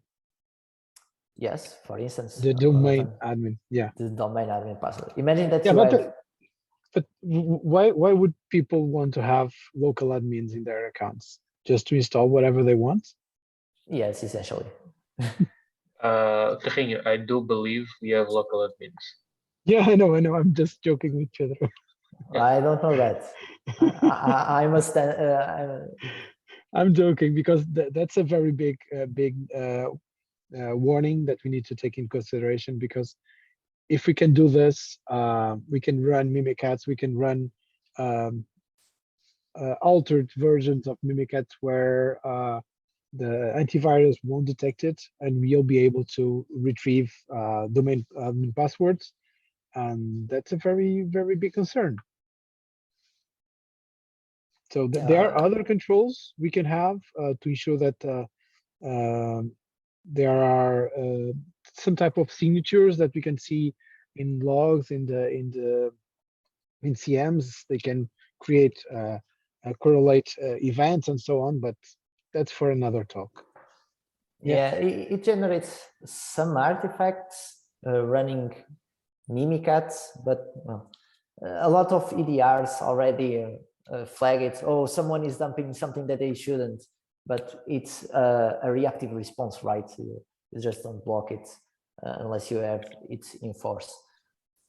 Yeah. So I'm going to download Mimikatz, but since I'm lazy and because I needed to change something on the Internet Explorer settings, I'll use a command to bypass those security controls. But Pedro, Sure. responding to your answer, local admin is for people not to upset the IT. Okay. Well, yes, in some way, shape or form, if you don't have a service, self-service instance on your machine to install stuff, I'll just install whatever I want. Yeah, sure.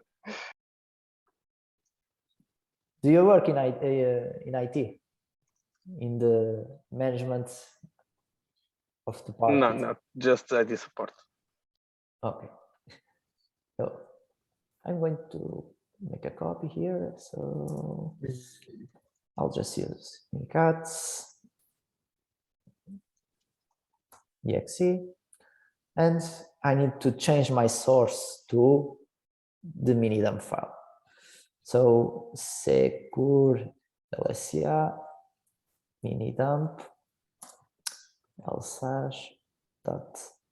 Let me just check DMP capital. And what did I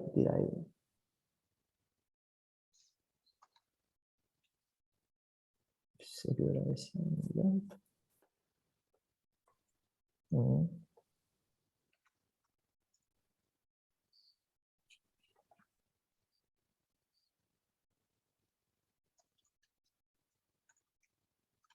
Did I forget a comma? I did, sorry. Okay. And now, secure LSR, logon passwords. And lo and behold, what can we see here? Oh, push everything. We have John, obviously, because he's logged in, right? And we should have the service, the computer account. Imagine that the computer, he's domain user. Well, the password is right here. Obviously, this password, it's managed by Active Directory, but you can still use it and do some nasty stuff.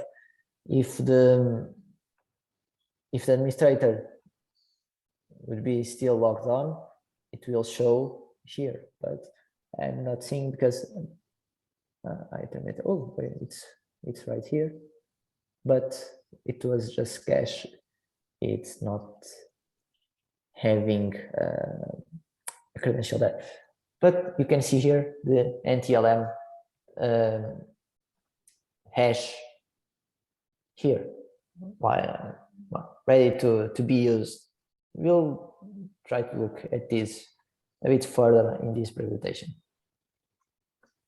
So it's easy, just ask, oh, can you check if my computer has shares open? The system administrator will remotely log in. No, stop bothering me. And then you just dump the l// process and you're a winner, right?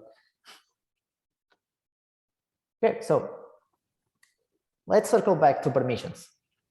And okay, we are on the straight to finish this. Permissions. Okay, you can set a lot of permissions on Active Directory. You can give permissions on an object to be written, to be read, obviously, for the password to be changed, for the Exchange server to be denied or allowed. Well, there are so many, it's difficult to enumerate all of those. For instance, in the computer, object, you can set one parameter. Sorry, I was missing the word. That's named allowed to act on behalf of, to impersonate users. Imagine that you have a computer account and you have write access to it. You can change that parameter and say, okay, I'm allowed to act on behalf of other people. Why don't you impersonate me to a different user? And well, it will give you a ticket, and you can use that ticket to connect to that machine, or if it's a local administrator. But how do you enumerate all of this? Well, you can use obviously PowerView. PowerView, a bit old, right, out of maintenance, but it can enumerate a lot of stuff. You can query for an object ACL, remember those concepts, provide a sum account name, and try to look for the generic all permissions, meaning full control, or a specific set on that object that it retrieves you. And these are some ways to exploit it. For instance, if you have generic all permissions on a user object, you can set a property to every time it loads the object, it can download a malicious script right out of the internet. And on that script, you can have responder collecting the hash, or you can even deliver the script itself, creating a backdoor. And the user will be completely obvious to it for the script to load. Obviously, if you make that script immediately exits and minimize and everything. You can also have the change account permissions. If you have permissions to write on a GPO that's delivered to different machines, why don't you create a task on that GPO to do something malicious to that machine, like deliver malware, or try to add yourself to the local administrators of the machine, since it will be run as system. So local system, meaning you have an administrator, system controls everything on the local machine. Okay, hands-on. Permissions. Let's go to DC, and we need to activate advanced features on the Active Directory users and computers. So DC, and obviously my authentication, my session by the way. View advanced features, and more stuff will be shown.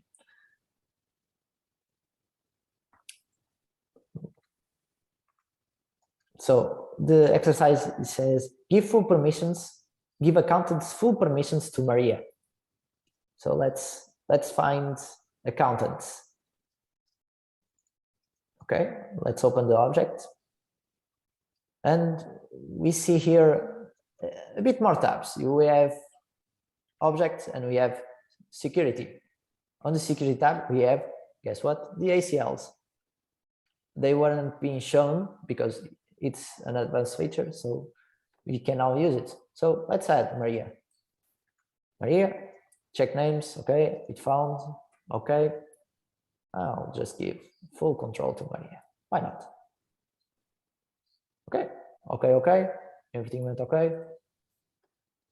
And Maria can now add people to their mailing list or their group. It has full control. So how do you enumerate these permissions? Well, overview, we established that. Let's go here to a session. Just different.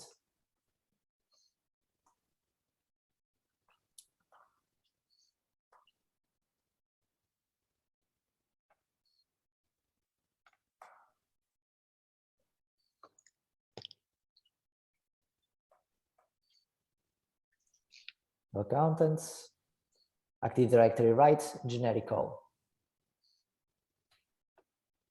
And it had problems reaching to the domain.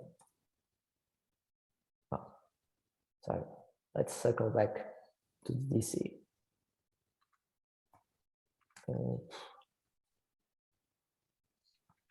I need to fix the DC. One moment, please. This is the problems of live workshops. You need to debug every problem. While are you presenting it?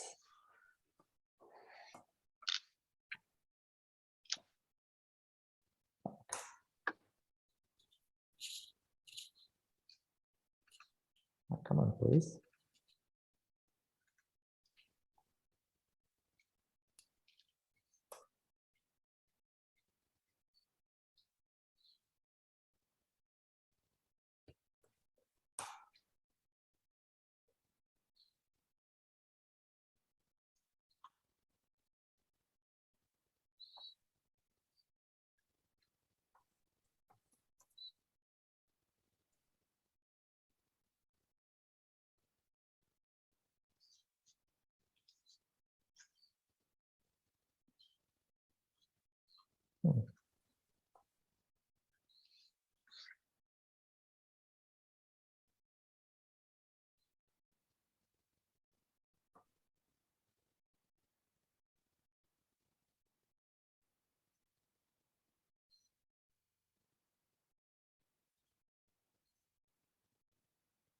This might be problematic.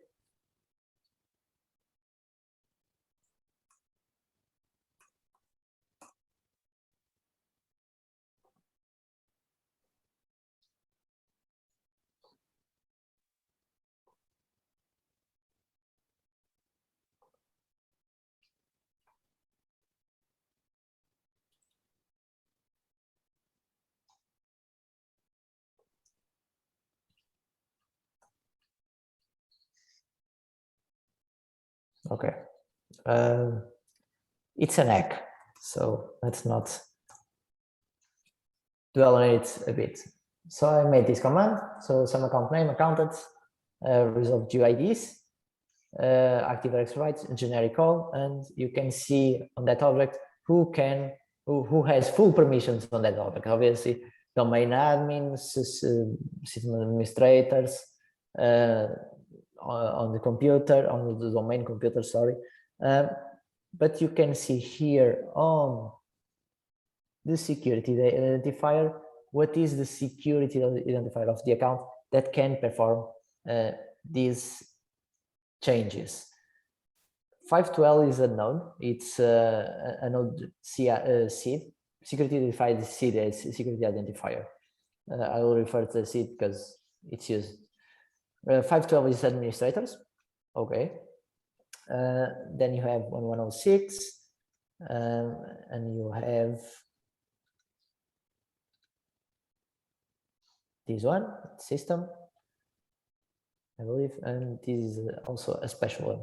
Well, I believe Maria has this seed. So get the user account.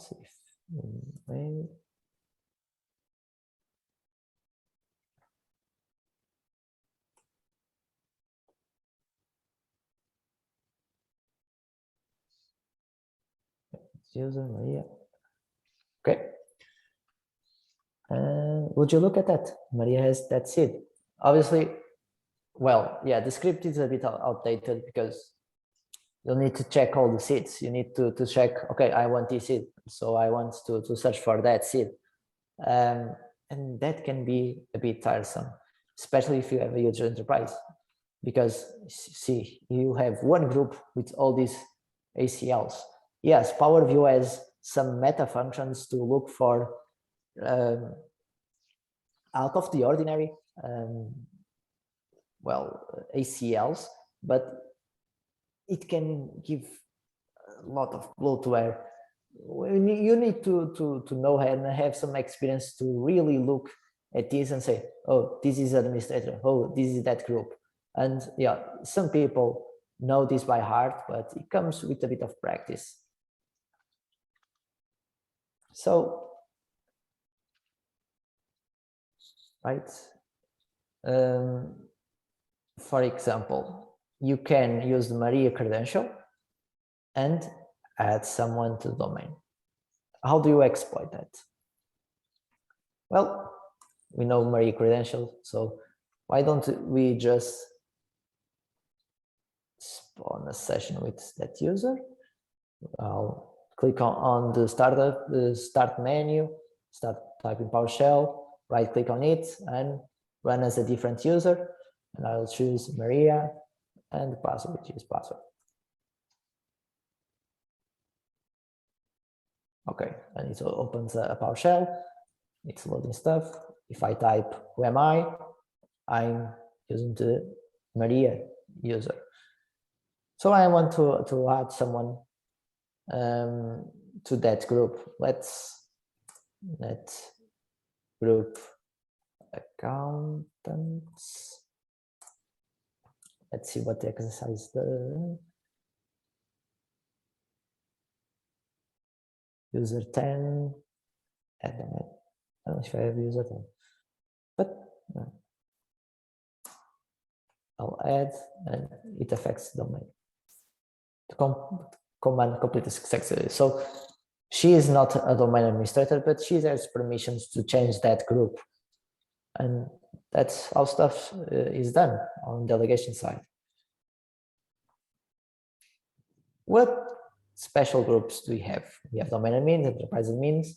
We have the local administrators group, meaning that one person or a group of persons have administrator privileges on the machine itself, not on the domain, but on the machine itself.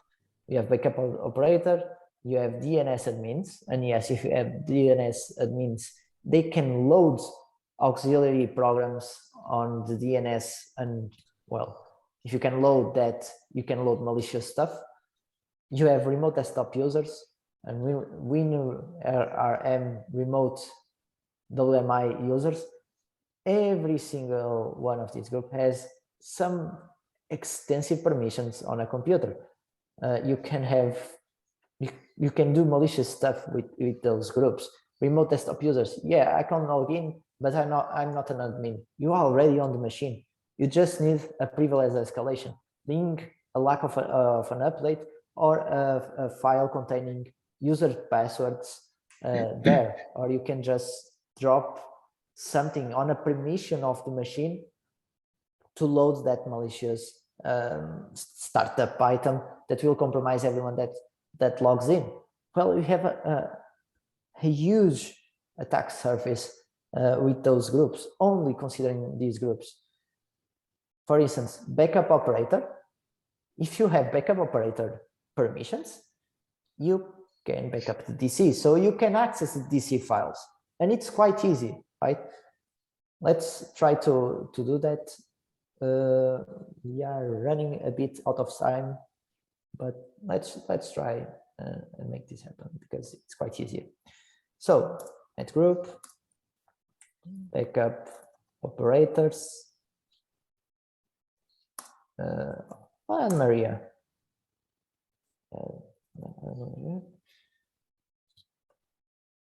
And this is on the workstation on Maria username.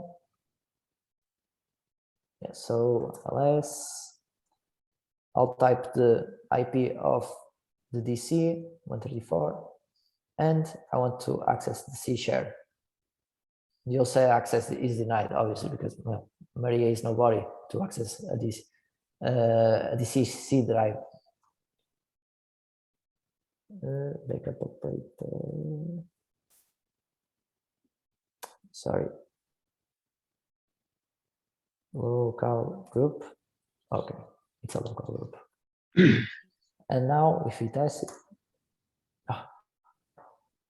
Maria can access files on the DC. If they can access files on the DC, it's almost game over. You need to try a bit harder. Okay, but well, we have passed 2 hours, and it's quite exhausting, right? Looking at all the objects, all the permissions, all the computers that you can access, all the groups. Well, if there was Is there an application that can do this out of the Luckily, there box? is. I'm lazy. I'm lazy. Me too. Luckily, there is. Some quite brilliant guys started thinking and said, okay, attackers think on graphs, so why don't we just trace a path to exploitation? And that's where Bloodhound came along. Bloodhound is divided in collectors and the database itself, the Neo4j database. If you type Neo4j, probably you'll get a lot of adverts in YouTube, believe me. But the collectors perform what they collect. Well, they collect information about the environment and all the connections, users, computers, trusts, everything. Sometimes it can be a bit more aggressive, and it will, well, trigger some alerts, depending if you have a good monitoring solution or not. Then you can just inject those on the Bloodhound itself, and it will trace a path between whatever you want. Imagine that you have a compromised account like Maria, and you want to have access to the group accountants. Well, it has full privilege, so use this attack and you'll jump to this group quite easily.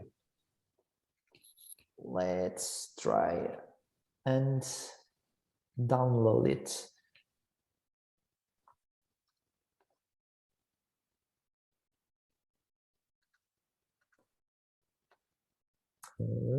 Different shell.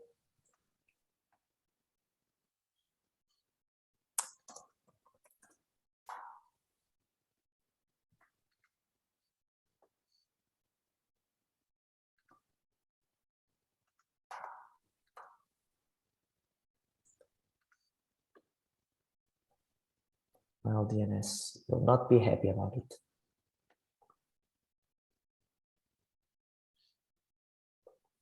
Yeah, no. So, I don't know what's happening, but probably because I have a VPN connection and it's messing the things around here. So we'll just make some changes. Okay, it's downloading. It will take some time, so we'll get a bit further. So Bloodhounds, you can use Sharphound. It uses C# obviously, but the package provides you with Azurhound, a PS1 file if you want to run it, and you just need to run it on a domain joined machine, or even if you don't have those, you can pass the server IP, use a credential, and it will query the DC and extract all the information. Because with one account, you can query a lot of stuff on a domain. Basically, you have a good visibility on domain and posture stances. Then you need to have the Neo4j database. Let me try and have it downloaded while we speak.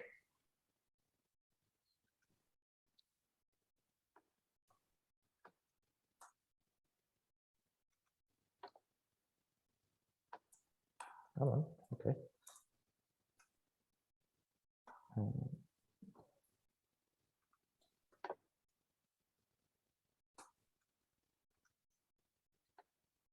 Okay. That will deal with the database queries.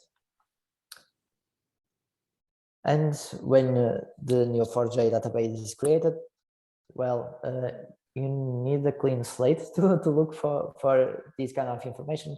So you just need to create a new database. We can call it Bloodhound, you can call it whatever you want. And you need to reset the Neo4j password here at the right side. Hopefully you'll get a chance to do that. Then you can use the true Bloodhound and open. It will fill up the database, localhost, and the default port. You can use Neo4j and the password that you set. And after it opens, upload the data, it will show something like this. And if everything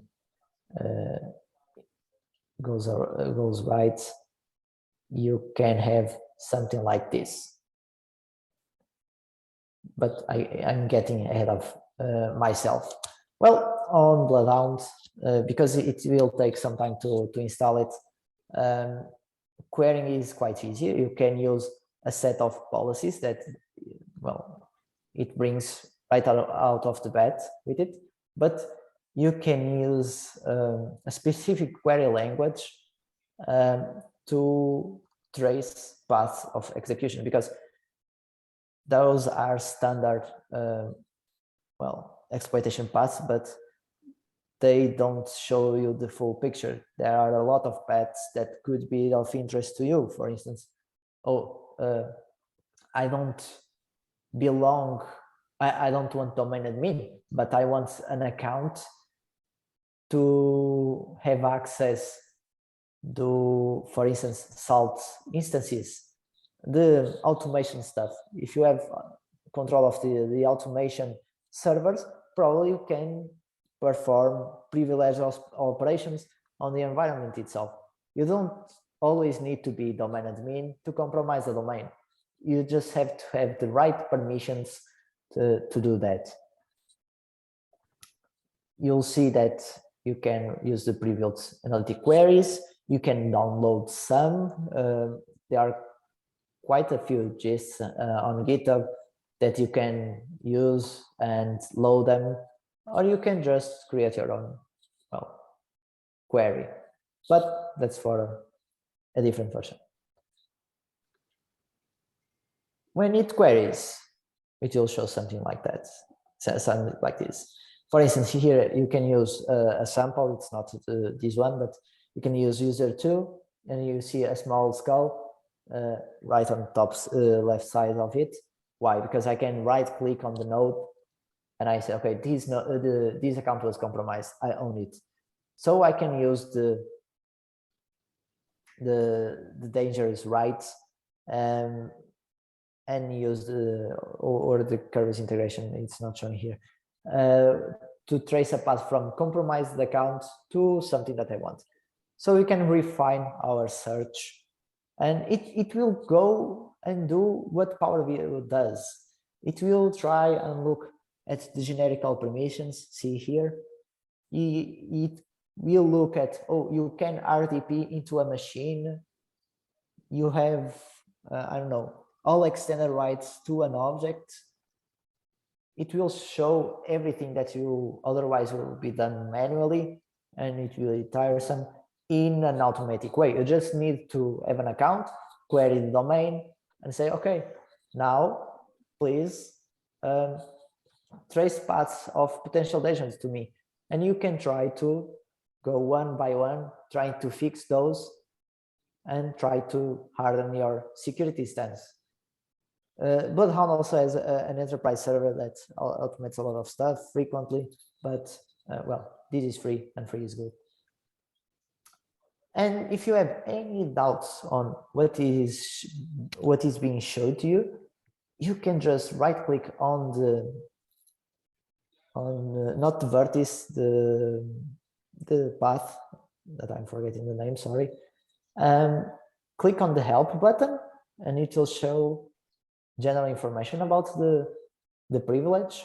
If you can abuse the privilege, it shows you the command that you need to run, and obviously the OPSEC and references that you can look and understand. And this is a great resource for beginners, because okay, you might not understand why something is, but you have an explanation. So, oh, okay, I can do this. Okay, let me replicate, or let me try to replicate this. And you start to get a feel on what is attacking Active Directory.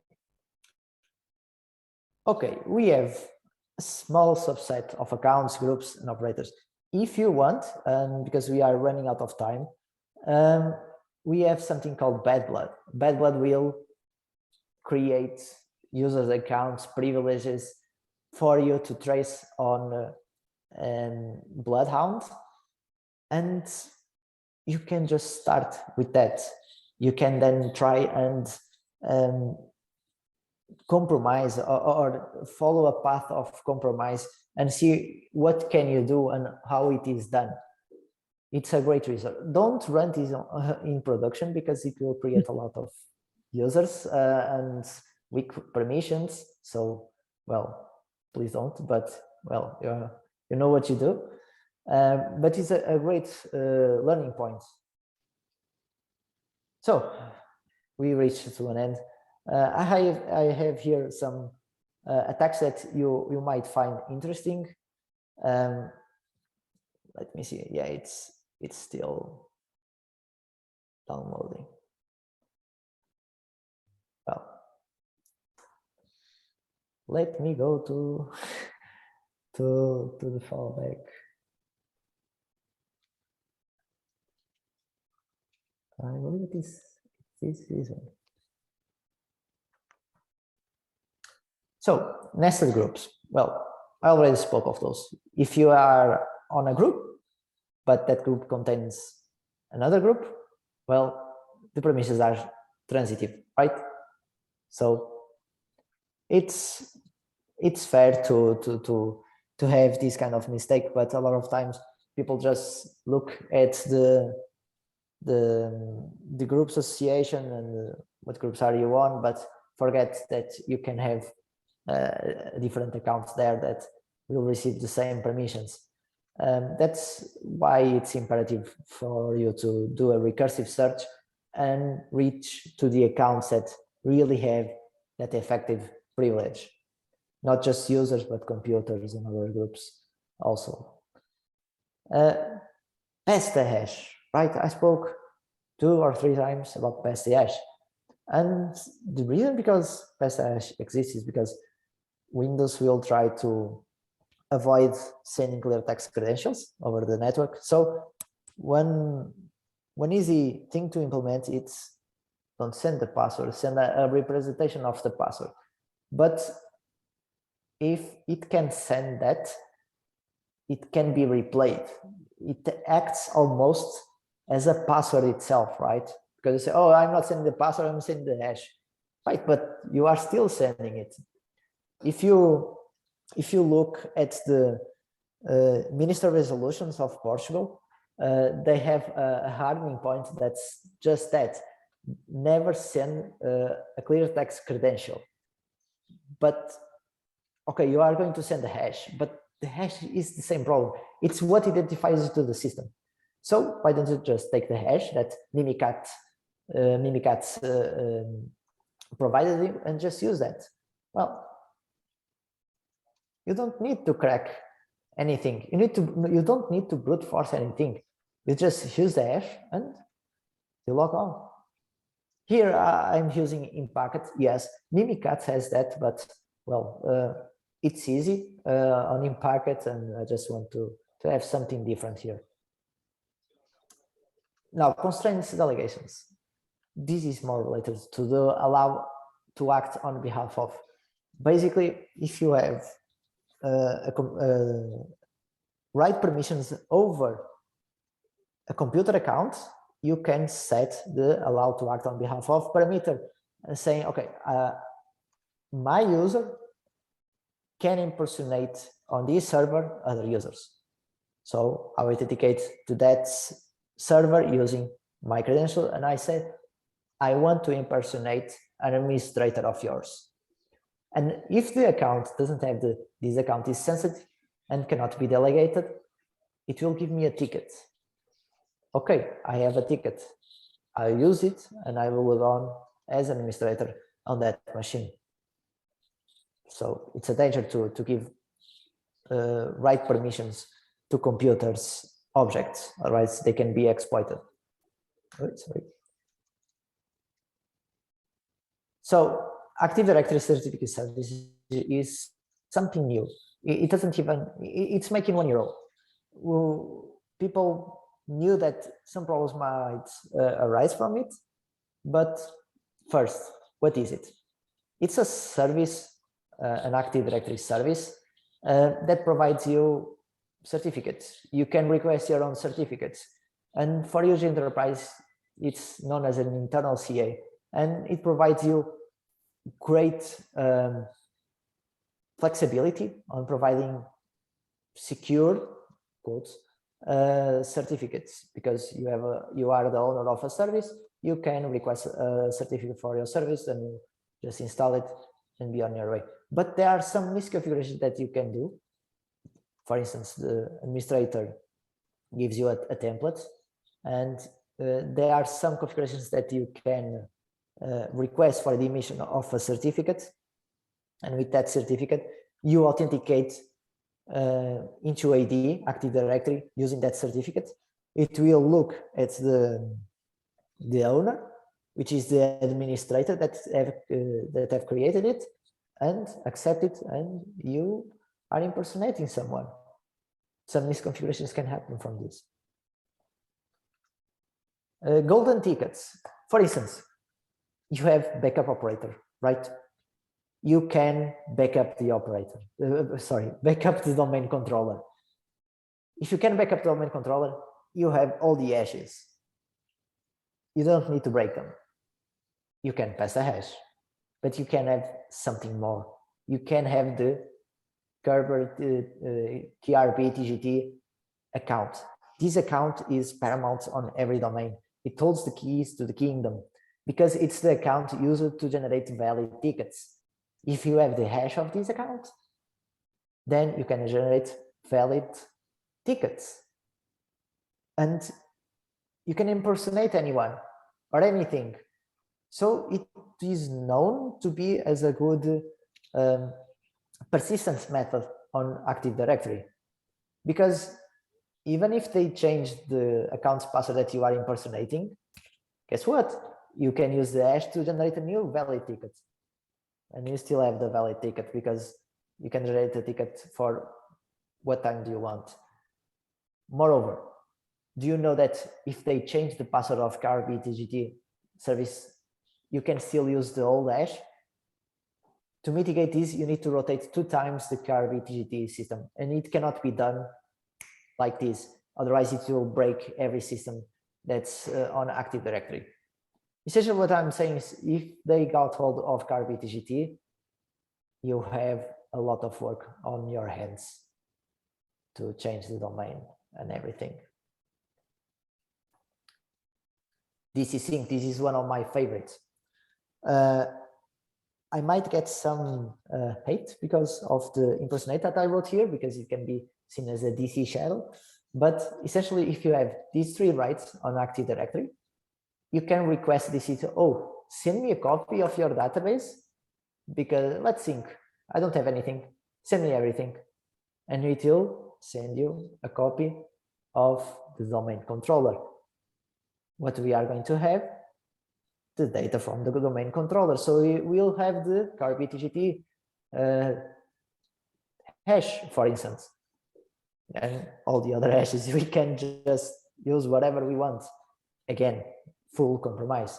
Obviously, normally you just get these using a domain administrator, but you can set these permissions to a user so you can persist your access.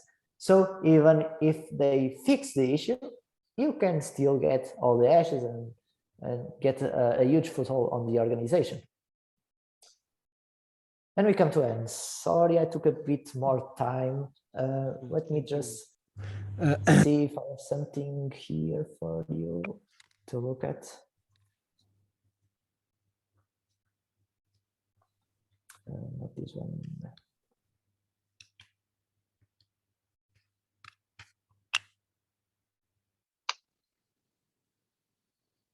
So Pedro, thank you. You hear me? Yes, yes. Okay, so I just had to change phone, so he just dropped that. So as I was saying, thank you, Pedro. As I told you, I believe that this training, this workshop would be like for an 8-hour workshop with a lot of exercises and some breaks. But that's very interesting stuff that you shared here, and I'm glad that you did. and maybe next time we'll have a deep dive on Mimikat, deep dive on this is sync. So we'll see how we can do it next time. So again, thanks for this amazing presentation, and it was really an effort from your side to prepare everything. And we will be sharing the presentation, in our internal SharePoint, as well as this video, the recording of this session. So I don't know if anybody has any questions that they want to ask Pedro. Don't speak everybody at once. So it's more about the amount of things to put into practice. After seeing all of this information, there's a lot to experiment. Like I will for sure come back to this video and follow step by step on some of the exploits mentioned here. But very interesting stuff. Thank you. Yeah, my pleasure. Thank you for the invite. I have here some good references for you to look at. The AD security, it's amazing. They have a lot of technical stuff. It's a bit daunting at first, but when you get the feeling of it, it's good. You have the Actrix that, well, it gives you like good playbooks to work and detect problems right off the bat. And you have the methodology that a lot of people use to try and look for different ways to exploit things, such as minicats, interpreter. Well, it's a lot of information, and yes, I agree with Pedro. This is a lot of information, and it can easily fill 8 hours. For instance, there is a course on Pentester Academy. I did it, and it's quite good. The guy that lectured it's quite good, and it has 14 hours, and we didn't even scratch the surface. It's amazing. But if you have any questions or doubts, feel free to reach out to me. Here you have my email, my Twitter, and the LinkedIn with that nice picture of me. And thank you, really. Okay, thanks, Pedro. Everybody, if you have any questions, feel free to ask me, and I'll go share them with Pedro. And or if you want, just reach him directly. And once again, I'm glad that we had almost 20 people in this workshop, which was very good. And hope to see you everybody Wednesday for the external presentations. Thanks, guys, and see you tomorrow. Bye-bye.